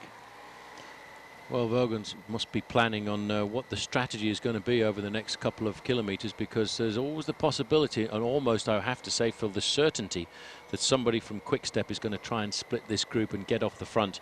I wouldn't be surprised to see a move coming from Johan Museo with about 10 or 12 kilometres to go, because they have got a fairly good tactical situation right now. Servais Kanavan is the kind of bike rider who can go for the lone win. We saw him being the joker in the pack for his team a couple of years ago when he took out the win in Paris-Roubaix. And if they just leave it all down to the sprint, well, I think Tom Boonen's got himself a very good chance as well, although he has done quite a bit of pacemaking on the front end of the main field. Here's the Lion of Flanders, World Championship bands on his sleeves, Johan Museo, riding better and better as we get closer to Paris-Roubaix. Yes, but I'm not sure now this race is going his way here today. He's not the fastest sprinter in this group, and he will plan an escape. And I think he'll plan it in his traditional way. When they're all looking the other way, he'll go for a long one. And if he gets away, then the other team will block for him. If he doesn't get away, then I think we'll look to other riders on the team to try and win it, possibly Tom Bonen, to try and get him the victory. Well, they're fairly organised right now, and I don't think they will try any tactical manoeuvring or any attacks to try and split the group until we get just a little bit closer to Wevelgem. Once they get to the long straight roads which take them to the outskirts of the town, that's when the attacks normally come. There are one or two spots around about 10 to 15 kilometres to go where it is possible to attack, some long, slightly uphill false flats with the wind coming from the right-hand side of the road, which would be an ideal launch pad to try and get off the front end of this group. And almost certainly, if Johan Museo does want to win this, he would try and win it on his own or from the front of a group of 2 or 3 riders. A lot of discussion going on there between Tom Boonen and Servais Kanavan. And one man also probably feeling that he's in with a chance of getting the victory here this afternoon is the US Postal rider there in second position, Max Van Heeswijk. He's already come up against Quick-Step this year, but I think he probably fancies the odds a little bit more today because there are 1 or 2 more riders in the breakaway. When he was away in Het Valk, there was a breakaway of 4 riders, and 3 of the riders were from Quick-Step. That's right. Well, now times might be different. He's got a lot more help in the bunch with other riders here. Andreas Kleier too can pack a sprint if it comes to it. And the wind is rising here in Wevelgem. The flags are getting straight out on the mast, and it's a headwind finish as they come down the long familiar straight. Well, group number 2, Paul, is still firing. 36 seconds the gap. Now, can it be that Cipollini is going to come back into this race when we've written him off?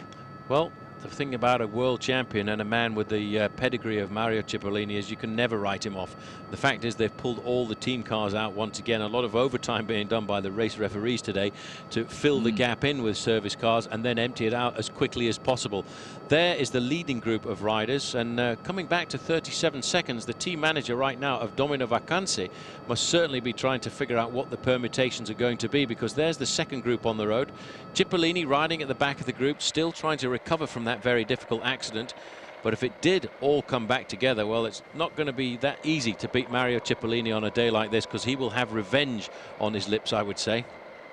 Well, it will be absolutely amazing, because it brings in other big sprinters into play as well. Here's the lineup for you. But apart from Cipollini there, you'll find shortly the name also coming up of Danilo Hondo, good sprinter, Kersipu, good sprinter, and Grishnin, who won the Grand Prix Rennes. He also packs a good sprint. 4 more good sprinters, confusing the situation. If they close the gap, they've got exactly 12 miles to do it.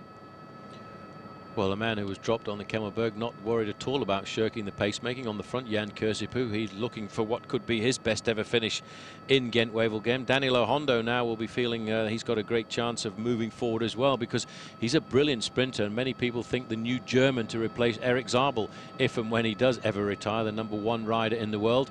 Disappearing in the early crosswinds from the front end of the bike race, and probably thinking about a possible performance this weekend in Paris-Roubaix.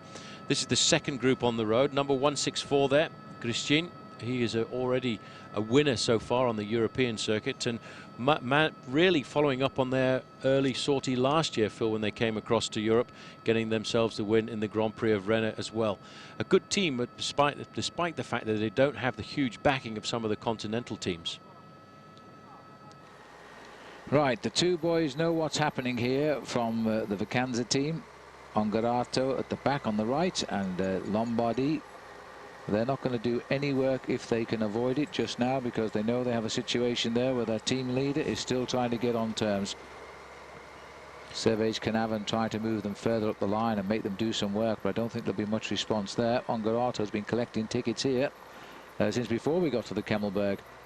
Well, he has absolutely and utterly no reason to go to the front end of this main field and do any work, because he wants Mario Cipollini's group to come back up to the front of this bike race, and slowly but surely they are doing. A few moments ago it was almost a minute, and now it's just down to half a minute, or 33 seconds to be exact. This man doesn't want anybody returning to the front end of the bike race, Johan Museo, and he's decided right now, well, let's just turn up the notch a little bit and make sure that they don't get back before we go to the main road. And it's gone up a couple of seconds almost immediately. Johan Museo comes to the front. Well, Museo for me is riding for somebody else in this race. I'm not sure he's planning on the victory himself, and it could well be Tom Bonen, the man who's been his understudy this year. It could be trying to get him the victory in Wevelgem. Looks like it's an unselfish performance, this one.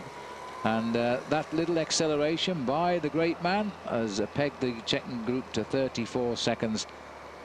The pursuit continues, but I still have the feeling with 19 kilometers to go, it'll be a desperate group if he does get across. Zandvoort. It will be a desperate struggle. They've still got a few of these small country roads before they get to the big main road leading down into Wevelgem, and then we'll get a chance to see whether or not they are going to reintegrate the front group, because again the gap has started to stretch out. 36 seconds right now. It's only a matter of seconds at the moment, but we're still looking at around about half an hour to go till we get to the finishing line here in Wevelgem. And this chasing group on the road does also have a lot of passengers. Christian on the back here, he doesn't have to work. He's got Henk Vogels in the front. You can see on the back there Marco Zanotti for Faso Bortolo, number 20. He doesn't want to work either because Cancellara is in the front. It all becomes very tactical at this stage of the game, and that's why for the moment the leading group still has the advantage, and they have notched out a few more seconds of advantage as we get just a little bit closer to the main road. Well, there's the injury. Hopefully not too serious. Doesn't look as though it is, which picked up Klein Cipollini on the descent at the right-hand turn of the Kemmelberg. In the distance, the men who are leading the race. This is the chase group. It's around about 10 riders chasing a bunch of 12. Nobody else in the race now. Grishnin, the champion of I nearly said the Soviet Union, that's well gone.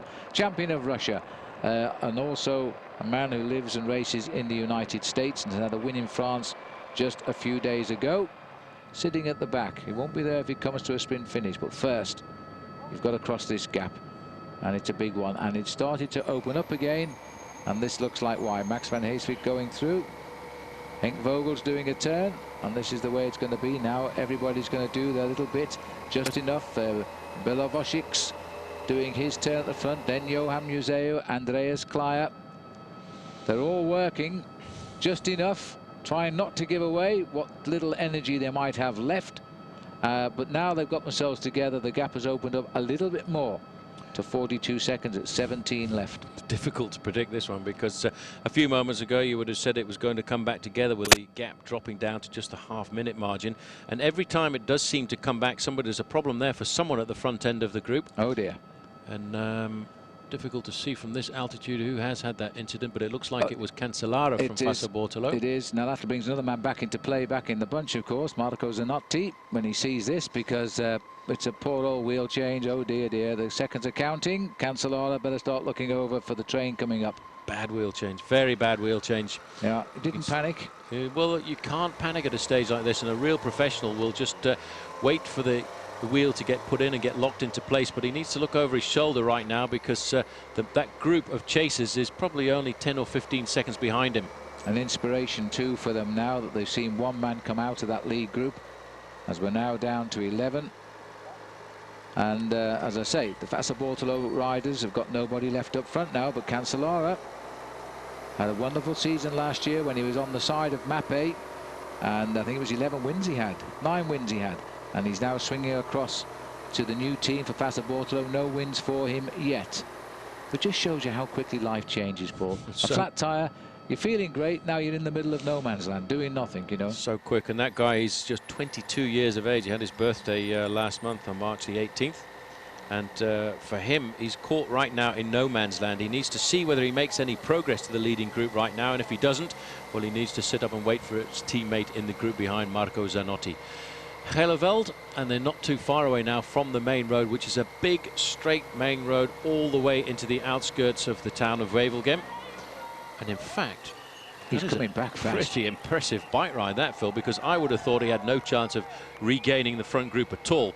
And in fact, he didn't wait for the chasing group on the road. That's a strong bike rider. Well, and amazingly so, because we just saw the face of Tom Bonen going through. They are driving at the front here now and giving it their best shots to hold this group off. That really is a formidable piece of riding. It looks to me as though he is going to get back. That is pretty remarkable. There's Mario Cipollini. A slightly laboured style right now, and as I say, Belgium is regarded as a very flat land. But sometimes when you ride, especially around this part of Belgium, the Heuvelland, it really is up and down. And it really is accentuated by the fact that the wind blows right across here. This is the gaggle of cars behind the second group on the road who are trying to get themselves organised. But I think right now, Johan Museu, Tom Boonen and Servaes Carnarvon have said, right, enough is enough. We've got a few passengers, but let's get the hammer down. We are the team that deserve to win this. We've set the race up. We had 5 men in the first breakaway on the day. We don't want to get caught by Mario Cipollini and the sprinters on the run in towards the line. Well, this is going to be also a great result for Matthew Heyman here at Rabobank.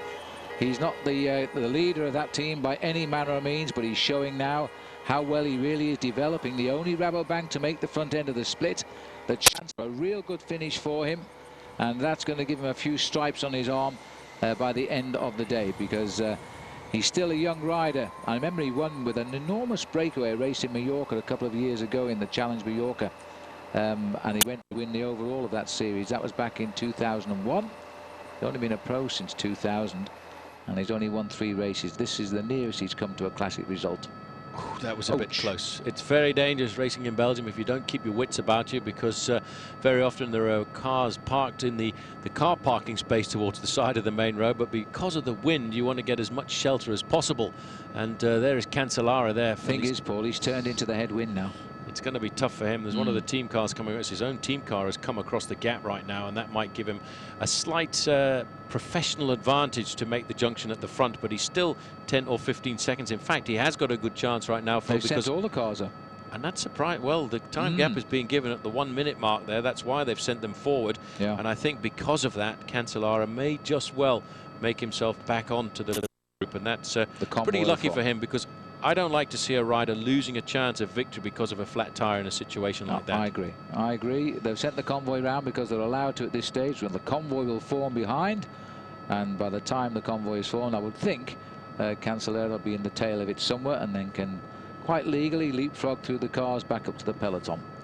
Well, he's 19 seconds behind that leading group right now, and it looks as if once again the impetus has gone out of this chasing group. I'm surprised at the tactics of Domino Vacanze at the front with 2 men there.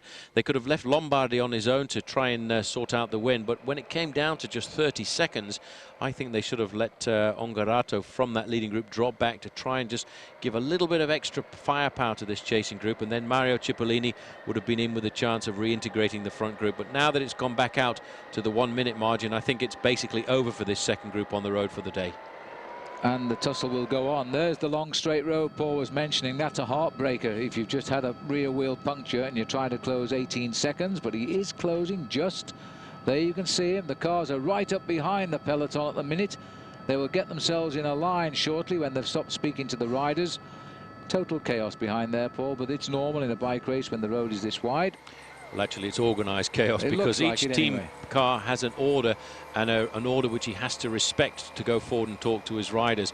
The fact is, these guys are riding pretty hard on the front here right now, and Cancellara is going to have a very difficult moment to try and go forward. There was an attack. As we go back to Cancellara, it looked as if somebody tried to just leap out of the pack, and in fact, it was Andreas Clear.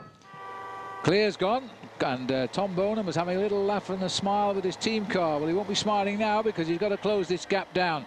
This is the start of the attacks now. Ongarato collecting tickets, now responding to the action. And the breakaway has split here. Servais Canavan is the rider from Mappe, from the Quick Step team, rather. And this is Matty Heyman now. Well, he's taken a drink there, but that'll be a fine because he's only about 13 kilometres from the end. Now watch out for the counter-attack here because it's starting to come back together. We're just on the small climb outside of Vervik, and after a long, hard chase to pull those attacks back, I wouldn't be surprised to see a move come here from a man by the name of Johan Museo. Well, there's still a lot of riders there trying to get off the front here. Well, you'd have thought sitting here at the finishing line that the race had just finished, because there must have been a bunch of about 80 riders come in. The whole peloton of Ghent Wevelgem has just gone past our commentary position. Third race done for the day. In fact, the spectators must be wondering if there's anybody left out on the course. Well, that really indicates to me, Phil, just how difficult it was riding this bike race from the coast down to the area in the Mont de Flandre, the big mountains of Flanders, Kemmelberg, Zwartberg, Rodeberg. That's why the race is split up completely. The action is certainly going down at the front here right now, and the team that has to try and control all of these moves is Quick Step. They are there in superior numbers. You can see that long stretched out line, and Cancellara now is going to have a very difficult job pulling back because the attacks are most sincerely on. Vogels makes the contact. Getting in there as well, Servais Canavan, who was one of the early men to jump onto this attack by Andreas Clear. A good bike rider, Andreas Clear, I think, coming back to form after a couple of years, looking around, trying to find his position in the peloton. 12 kilometres to go. Henk Vogels, in Dutch it means bird, and Vogels can really fly, believe me, if it comes to a sprint, as he's now joined Clear on the attack, and Servais Canavan probably along as a policeman. Well, Servais Canavan there, he saw that somebody else had come up, and he just sat up and he's gone to the back of the group. These are the leaders, Canavan, Clear and Henk Vogels. They are the Kop van de Weekstraat for the moment, but not by really very much more than about 50 metres. Big acceleration on the front, trying to nail it all back. Johan Museo, always very attentive, sitting there in second position. Coming across there, Giovanni Lombardi thinking, well, I've got to stay on the wheel. And this gives you an indication, Phil, of just how hard it is to ride on the wheel of the man in front of you in a very difficult crosswind. Well, everybody's riding for himself now, just grabbing at straws in the hope that they can get something going to bring back those three. In this sort of a race, they don't look far away, but you try and catch them. There goes Tom Bonen now, those big, strong legs. They've ripped across the gap. That probably will shut it all down as they continue now, and this is Servais Canavan, who's also having a go. Now Servais, remember Servais Canavan when he won Paris-Roubaix? He took advantage of the markings of his more famous teammates, and they were delighted when Canavan was the winner, and this could be a typical winning move. Well, a good move. He covered the moves for the team. He was taking the responsibility of chasing down all of these counter-attacks, and now this is why it's important to be in a strong team who can have a large number of riders in at the kill when it comes down to a big classic like this. You can sit on all of the counter-attacks and the advantage slips across to your side. It doesn't look like Cancellara has come back at all there. Max van Heeswijk from US Postal Service, he, Phil, I think is just thinking about taking the gamble now of the whole of the group coming together and allowing everybody else to try and chase down these attacks. But that is an excellent move by Servais Carnarvon right now. I think today they're trying to play the card of Tom Boonen, but they're in a tactically strong position here because everybody else has to chase. Oh, this is exactly the way Carnarvon won Paris-Roubaix back in the year 2001. He's won some great races in his career. He turned pro in 1994. He's had 21 wins. And now somebody's launched. It looks like it's Vogels. No, it's Cancellara. Appeared from nowhere. Just from nowhere, has flown straight through. What a great move. What a great comeback by that guy, Phil. He really must have dug deep. Well, he's actually coming to the back of the group. I think he wanted to show them, hey, boys, I've made it back, so do what you want right now. Well, good for that him. is an absolutely superb ride back. A long 8-kilometer ride alone in these headwinds when the attacks were going off the front all of the time. There is the lone leader right now, Servais Carnarvon, off the front of the bike race's advantage. Probably not very much more than 15 seconds right now. His advantage, though, tactically, is he's got two very strong men in the group behind, Tom Boonen and Johan Museo, who are going to police every counter-attack that comes from behind. And there's Museo marking another one. Well, slipping due on the inside of our camera is Maxi van Heeswijk. They're going to have to rethink this one now. They're going to have to nail it back very quickly, and they know when they do, there'll be another attack.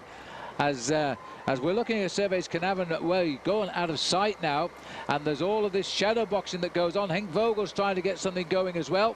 Cancellara also. There's a good reaction coming here, and Carnarvon has gone now his best ever finish, apart from his win in Paris-Roubaix in 2001. He's had a third-place finish in the Volk. And that's about it for classic performances.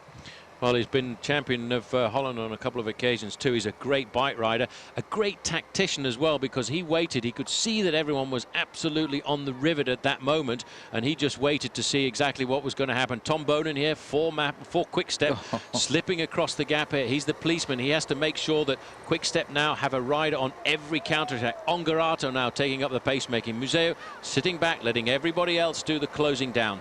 He'll look for the next train, I think. He won't want to see too many more riders assemble at the front, but right now he's just going to sit on Cancellara. Two teammates of last year, now they're rivals. And up the road, don't forget, Servais Carnarvon doing a carbon copy of the way he won Paris-Roubaix, taking advantage of having a strong team at the front. There's the long road to victory, and there the lone figure of Servais Carnarvon. He's a rider who speaks excellent English. He's been a long-standing colleague of ours since his amateur days when he rode for Holland, and he's turned out to be an extremely good professional. Well, Tom Boonen now finding himself in a pretty serious position too, Phil. There is Henk Vogels. He's made a move in the counter-attack. Clear. Ongarato is the man in the zebra stripes. Tom Boonen right now has an ideal position. He can sit at the back of this group, and if they do come back to Servais Carnarvon, he's the man who can set it up for the sprint. But I have a funny feeling he will get surprised by the performance of Henk Vogels if it all comes down to a five-man sprint towards the end, because Tom Boonen, being a young professional, probably doesn't really remember Henk Vogels. A good point, that. But Carnarvon knows Henk Vogels because when they were amateurs, they used to ride in the Commonwealth Bank Cycle Classic in the month of October in Australia together and enjoy a few nights on good Aussie beer afterwards, because it was always the end of season jamboree. But now they're both good pro bike riders. Vogels then knows exactly the odds against him, because the minute they link up with Carnarvon, if they were to do so, I reckon Tom Boonen would be off down the road. Well, this man has got to be caught for the moment, and all he must do now is ride as hard a tempo as he can. He knows his teammates will do the job of trying to close down all of the counter-attacks behind. He knows he's on one of the top teams in the world. They've had great success so far this season. They've got themselves a victory in Het Volk. They were somewhat defeated in the Tour of Flanders, but a great performance really by Frank van den Broeke, who I think we'll see a lot more of in this classic season, and probably rearing his head again once we go to Liège-Bastogne-Liège in a couple of weeks' time. Andries clear on the front, doing a big hard turn to try and nail back the man from Holland. They're coming back slowly but surely. They're getting help there from Henk Vogels and Ongarato. Tom Bonen, Phil, he is in the armchair. He's just sitting there waiting. If it does all come back together, boom, he's going to hit them with something hard. Lovely position to be in. Now, Servais has not won a race for 2 years since his victorious season when he took out Paris-Roubaix. This could be a nice return for winning Ghent-Wevelgem. Not a bad way to restart. Tom is just sitting here, wondering, hoping. I wonder, when you're a teammate, does he want him caught so he can win himself, or is he happy to let it just go on? Well, the most important thing is for the team to win, and he's just making sure that he recuperates as much as possible. He will not do anything at all to contribute. If he can, he will slow down at 1 or 2 moments, but in fact the advantage of Carnarvon is still rather precarious. It's a mere 7 seconds as we go past the tricky road furniture which is popping up all over Europe right now, making it very difficult and dangerous for the sport of professional cycling. Carnarvon is the kind of bike rider who can still survive for another 7 kilometers. Once he gets over this bridge, he's got a left-hand turn, and for the remaining 5 kilometers or so, he will be back inside the town, and that will give him some respite from the very strong wind that's been blowing since the start of today's race. A 7-second gap here in yet another dramatic pursuit towards the end of Ghent-Wevelgem. This running has always provided us with some great races towards the line. 6 seconds, another second. Clay is riding very, very well. Ongarato, he's marked all the moves. He's never struck me as a strong rider in the group at all today, but he must have recovered, and he's on the flat, and he's got a real good chance here, hovering now at 8 seconds, 6 kilometers to go, and they're just about on their limit. Here's the second group, the next group on the road there, coming through. Tom Bonen in ideal situation right now. He can sit back and just, probably he will hope that it comes back together, because he is a young bike rider, Phil, just 22 years of age, and he certainly wants to get himself a big win. And if he does get the win this afternoon, it will certainly prove that he made the right decision, moving away from the US Postal Service onto the very dominant Quick Step team, the team that really is one of the teams of the classics. And certainly it will give the team big morale to go forward to Paris-Roubaix at the weekend. And I think Johan Museo there, Phil, in this third group on the road here right now, proving that he has got the form, because certainly his bike race is coming up in a couple of days' time. Chase group for you there: Lombardi, Cancellara, Van Heeswijk, Heyman and Museo. Museo now having Roger Hammond still in this group, who packs a nice little finish, could get a good result for Great Britain here, and certainly a great result for him, because he tends to ride the smaller Kermesse races in Belgium with his team and not the big classics like this. So he's got a good chance of a high finish, and Palmans will be delighted with him. Nudged out to 7 seconds at 5 kilometers to go. Well, Clay was the strong man in the chase. Boenen is the passenger. I'm not sure whether the other two have got the legs to help Clay out now.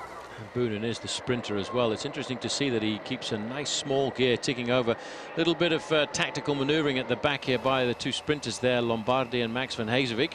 In the meantime, at the Kop van de Wegstrijd, the front of the bike race is still Servais Carnarvon, and he's hovering, Phil. He's still hovering at around about the 10-second mark. He's inside the streets of Wevelgem right now, and it gives him a respite from the wind, which has been buffeting all of this bike race since 11:30 this afternoon, 11:30 this morning local time. And Servais Carnarvon, I think, really reaping the benefit of being on a very strong, dominant team. Look at the crowd that's turned out for this finale as well. Yet another demonstration of superb tactics by Patrick Lefevre's team. How many races has this man won by using the same tactics? They don't care who wins, as long as they win the day, and they could be on for a 1-2 right now, because Bonen's getting the easy ride, and with the easy ride he could pack the best sprint finish, and Museo might even try to finish off the best of the rest. But 9 seconds the gap, beginning to look good now for Servais Carnarvon. 32 back to the third group, so they're looking out of it, and at 4 kilometers to go, about 2.5 miles to ride. There he is, just in front. You can almost touch him, but he's just not close enough. Just not close enough. Tom Boenen now waiting to see what's going to happen, if they are going to catch him. And I actually feel, Phil, that right now Servais Carnarvon is starting to weaken, and I do think they are going to pick him up. It's inside of 5 seconds right now. Boenen is sitting there pretty as you please. He's had the easiest ride over the last 10 kilometers, and look at this bike rider right now into a full block headwind for the last 4 kilometers. It's going to be difficult, because there they are. 4 seconds. I thought he had it, but he suddenly started to roll his shoulders, and these boys know now it's a kill. So they're going to start shadow boxing here at just inside 4 kilometers to go. They're going to start looking around for Tom Bonen to make a move. Clier was the strong man in this chase. It's tactical now. They haven't closed it down. It could still stay. Well, they have, in fact, closed it down to a few meters, but look at Carnarvon. Courage now is what he's using. He's digging so deep, and until they are actually onto his back wheel, he will not give up at all. And this is a very good move, because Bonen has actually come to the second position, and he's caused a little bit of a worry in that chasing group right now, and they have not yet got onto the back wheel of the Dutchman, who's in the outskirts of Wevelgem. I still think they'll catch him, but Tom Bonen owes him, Servais Carnarvon owes Tom Bonen a very big handing. Sure, and you know, I think the catch won't come till the last kilometre now, because they'll shadow box, and it'll be the surge for the sprint that might carry them to Tom Bonen. Well, I'll continue commentary. Paul Sherwin's now leaving my side to get down there to speak to the winner, whoever it might be, and it's far from certain yet it'll be Servais Carnarvon, as he now is just about hanging on, and it's been a great effort by him too, getting clear 11 kilometres from the finish, 8 kilometres or 5 miles ago. Bonen has moved up. There's Ongarato waving his right elbow, saying, come and give us a hand. Well, I'm afraid that's not going to be the case. Tom Bonen now reshuffles and moves to the back, still on the wheel of Ongarato, while it's Henk Vogels now obliged to tap out the rhythm and hold Carnarvon in their clutches. He won't do much. Henk's moved over. Clier goes through. Then it'll be Ongarato. Bonen has a decision to make shortly, whether to take them as soon as the catch is made or gamble on winning the sprint. He's flexing his legs there. This is going to be Bonen's big surge forward in his world of cycling. Third in his first Paris-Roubaix.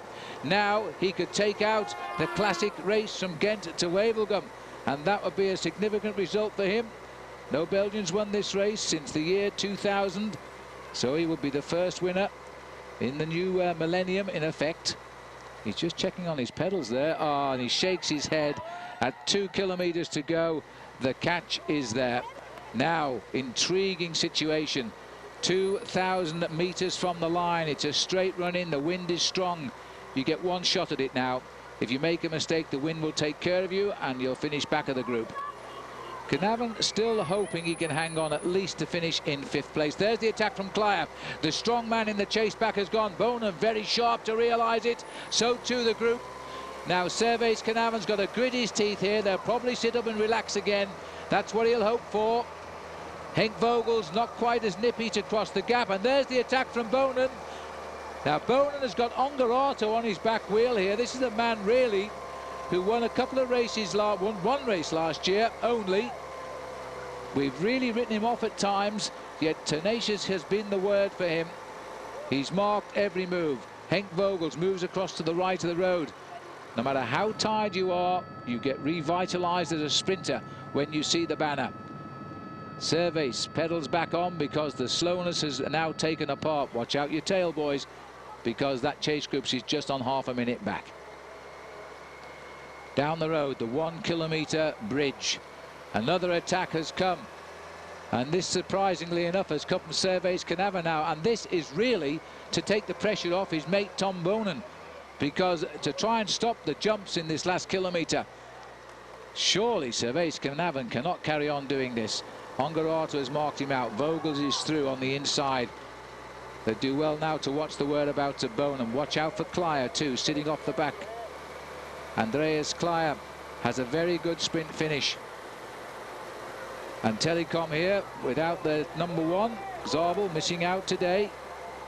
Clier just won the Grand Prix Jeff Sherrans, another race in Belgium in September last year. His only win of a year. In fact, his only win for a few years.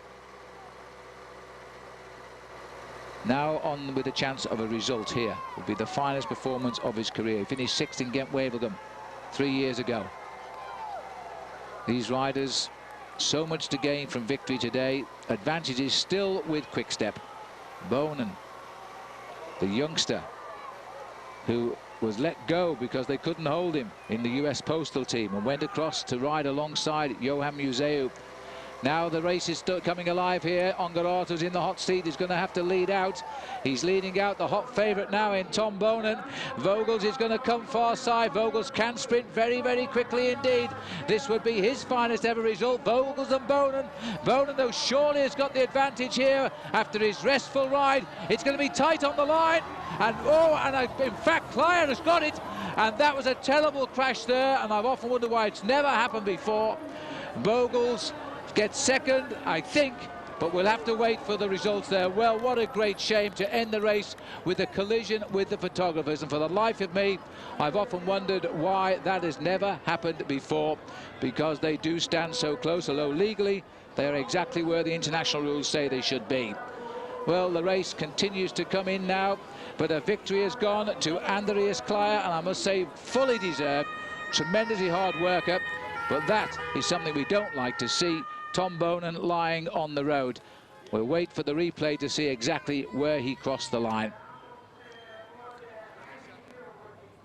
Here comes the race now for the rest of the places. Some 50 seconds. It'll be about a minute when they cross the line.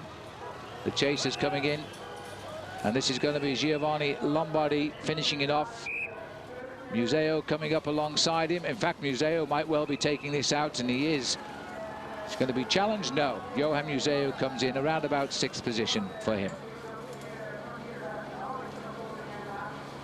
Well, there is the face of Andreas Klaya. An excellent result for Telecom today. 27 years of age, his first win since September last year. Now let's have a look here. This was a very good sprint. Bonen, I thought, would have had it, but wasn't quite strong enough. At this point it looked good, but look at the speed of Klaya, showing no fear, coming up on the barrier side. Ongarato sat up, content with 4th place. And Klaya moving clear. This is a much easier position to see here. Bonen had his hen down, and they went off course there. And I think probably Vogel's in 2nd place. I don't think really, as all riders seem to have their heads down, you can accuse Vogel of moving off his line, but you never know how judges think. In fact, it's Klaya himself who's coming at an angle to the line. Vogel's a little bit out of control. And then the cameras, ooh, and a nasty crash there. I hope he's just winded. He landed largely on his back, possibly on his lungs. Maybe he's done a rib, but let's hope it's not too serious. So there is the result. Andreas Klaya gets the victory over Henk Vogels and Tom Bonen. Ongarato 4th, Knavant gets 5th. Belofejic just comes away from the field for 6th. The rest led in by Johan Museo, and an excellent place for Roger Hammond taking 8th. Max van Heeswijk 9th, and Matty Heyman of Australia in 10th. But difficult being in a situation like that towards the end of a classic with just yourself and 3 riders from Quick-Step. Yeah, it's hard, but you know, it's also I don't have the stress on me, so I only have to follow, and it's good or bad. But yeah, it's nice when George was here, George Hincapie. Then you're more comfortable for one is going, the other is going, and you're sitting more comfortable. So now you have to do it on your own. But yeah, we try to do our best. And but I think what it shows is you've got good form with Paris-Roubaix coming up at the weekend. Yeah. Last week I was real sick. I was bronchitis and diarrhea because of all these antibiotics. So Sunday I couldn't breathe. I was Flanders, and I was so. The progression is going very good. So if now 4 more days and the progression is going no more, then I can win Sunday. Keep on. Well, Henk, isn't it funny how the world goes around? I remember when we spoke a couple of years ago, we talked about World Cycling Productions. That was where you saw the videos of Paris-Roubaix, and now you're in a team sponsored by World Cycling Productions. 2nd in Ghent Wevelgem. It's like a dream. Yeah, I love this race. I was 6th and 7th here in 97 and 98, and I left at the end of 99 to go to the United States to do races in the US, and come back this year for a very short program in Europe with some great races here. The last 3 races we've been 2nd in Route Adderley. We won Grand Prix Rennes, and today's 2nd in Ghent Wevelgem. Unfortunately, it's very close at the finish. A bit pissed off I didn't win, but hey, you know, it's a great result anyway. I'm very happy. Good to see you back like that, because this is the kind of race, this is basically the week when you raced at the top end of the peloton in Europe that you used to love. Yeah, I'm a little disappointed I can't race Paris-Roubaix on Sunday. You know, if they've got any wildcard spots open, but no, Very happy. And, I mean, Tour of Flanders, Ghent, Wevelgem, Paris-Roubaix, they're all my favourite races, and I'm happy that I could get on the podium of one today. And yep, it's just a pity I didn't win, so I'm still very happy. What did you miss out in the last couple of metres because you were so close to winning the bike race? Is it the fact that you didn't have a full European program? If you'd been here from the start of the year, do you think you could have won that? Of course. I mean, I was very close anyway. I mean, he just got over me in the finish there, but Andreas is very strong today. I mean, we both did a lot of work to bring Servais Knaven back, and I mean, Boonen sat on the last 15 kilometres, and we both pumped him in the sprint. So, I mean, we were two of the strongest guys there today. He just nipped me in the finish. Were you guys worried about Boonen? I was very worried about him, but I know he's still a little experienced for a guy. He's very nervous, and you know, I just sat there and sat back and tried the sprint, but just got beaten. So great ride by Vogels and the Navigators. Yeah, I had a great ride today. We had another guy, Olos Grishkin, in the front group for a long time, and super team effort today. The guys got me at the front when the crosswind went, and that was it. Good to see you back. Thanks, mate. Well, Ed, you know, we saw the team ride well last year on the European program, and Grand Prix de Rennes, it's a big race, but Ghent Wevelgem is a little bigger. This is certainly the biggest race we've done, and you know, I just want to thank Mr. Sarkou for giving us the opportunity to do this race, and just thank the boys for really stepping up today. They did a great job. You must have been very nervous to have Henk Vogels in a group like that towards the end, because you must remember Henk Vogels is one of the fastest finishers around. Yeah, I would say anxious, definitely. Nervous. There was anxiety in the car because we knew Henk had the power and the speed to potentially win, and not to mention the smarts. So a little outnumbered up there with the quick step boys, and I think that might have been the difference. But yeah, boy, it was a great ride for him. Not that outnumbered, because in a group of 26 riders, there were 3 riders from the Navigators. That's pretty good odds. Well, going into the race, we felt that we really needed to protect those 3 guys, and the whole mission of the team was to get them at the front right out of the feed zone and just keep them at the front when the hammer went down. And the boys did a great job of doing that, and when the field split, the 3 of them were there. With performances like this, you'll be back in Europe next year, and I think it's important to have a man like Henk Vogels who can teach the youngsters the ropes. Yeah, no question. I mean, one of the big acquisitions this year was Henk, and the whole point of that was we knew he was a guy that could perform very well in America, but more importantly, really knew the ropes here, was smart, was strong, and could teach the guys a lot, and he has. Well, thanks a lot. I know you're a busy man. You've got to get back to the boys. Yeah, thanks, Paul.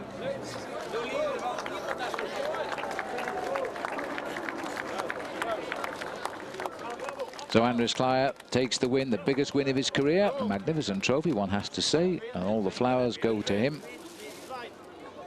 And he was one of the strongest riders in the race today. He drove the race up to catch up with Servais Knaven. Henk Vogels joining him now in second place. I'm not sure we'll see Tom Boonen, who might already be on his way for a checkup in hospital, because he came down rather heavily. No, here he is. So Tom has made it. Let's hope it's just a bruise. He congratulates Klaaer. Really nice guy, Tom Boonen, and gets the best place for the Belgians in a race they still haven't won since the year 2000. But a big cheer is there for Tom. A German, an Australian and a Belgian on the podium today in the 65th edition of Ghent Wevelgem.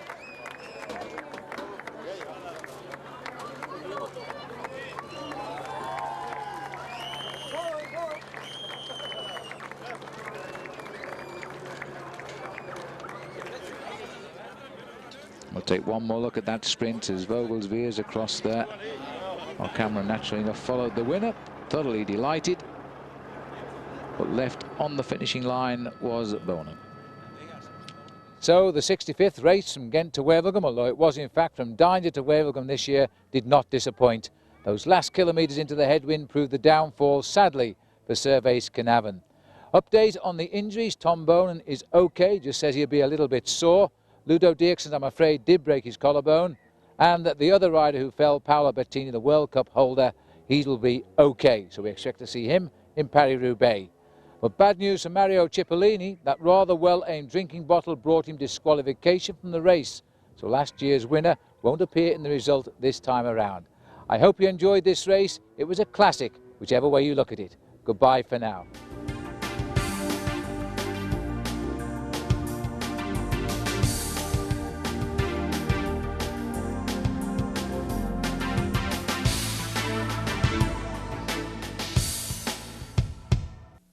Colnago is one of the perennial favourites of riders on the pro peloton. Why? Because Colnago bikes win races. Over history, Colnago bikes have been ridden to victory in the Giro d'Italia, in the Tour of Flanders, and a record-breaking 5 times in Paris-Roubaix. In fact, they've won the last 5 out of 6 editions of this great event. Now that's one amazing bike. World Cycling Productions is the exclusive catalogue distributor of Colnago frames in America. To see more about these magnificent frames, simply call the numbers on the screen for a World Cycling Productions catalogue or visit our website at www.worldcycling.com. WCP is one of the largest Colnago dealers in North America, with selection and pricing to ensure that you can own one of these magnificent bikes. Well, I hope you enjoyed yet another cycling video from World Cycling Productions as much as we've enjoyed bringing it to you. Now, what many of you probably don't know is that I'm also the international editor of Cycle Sport, a fully international magazine which brings you all of the up-to-date news in the cycling world. It brings you profiles and reports of the top bike races and also stories of the men that make the news. And it keeps you up to date too with the technical innovations in our sport. I think we produced the magazine using some of the world's best writers. I know we certainly have one of the world's best photographers in Graham Watson. If you love cycling, you should see this book, and here's how you go about getting a subscription. Subscribe to Cycle Sport and we'll send you a free WCP video. Just call the number listed or visit our website cyclesportmag.com for a complete listing of the free videos available and for other special offers too. Don't miss this chance. I'm sure you'll love the magazine, and I look forward to visiting you each month through my column.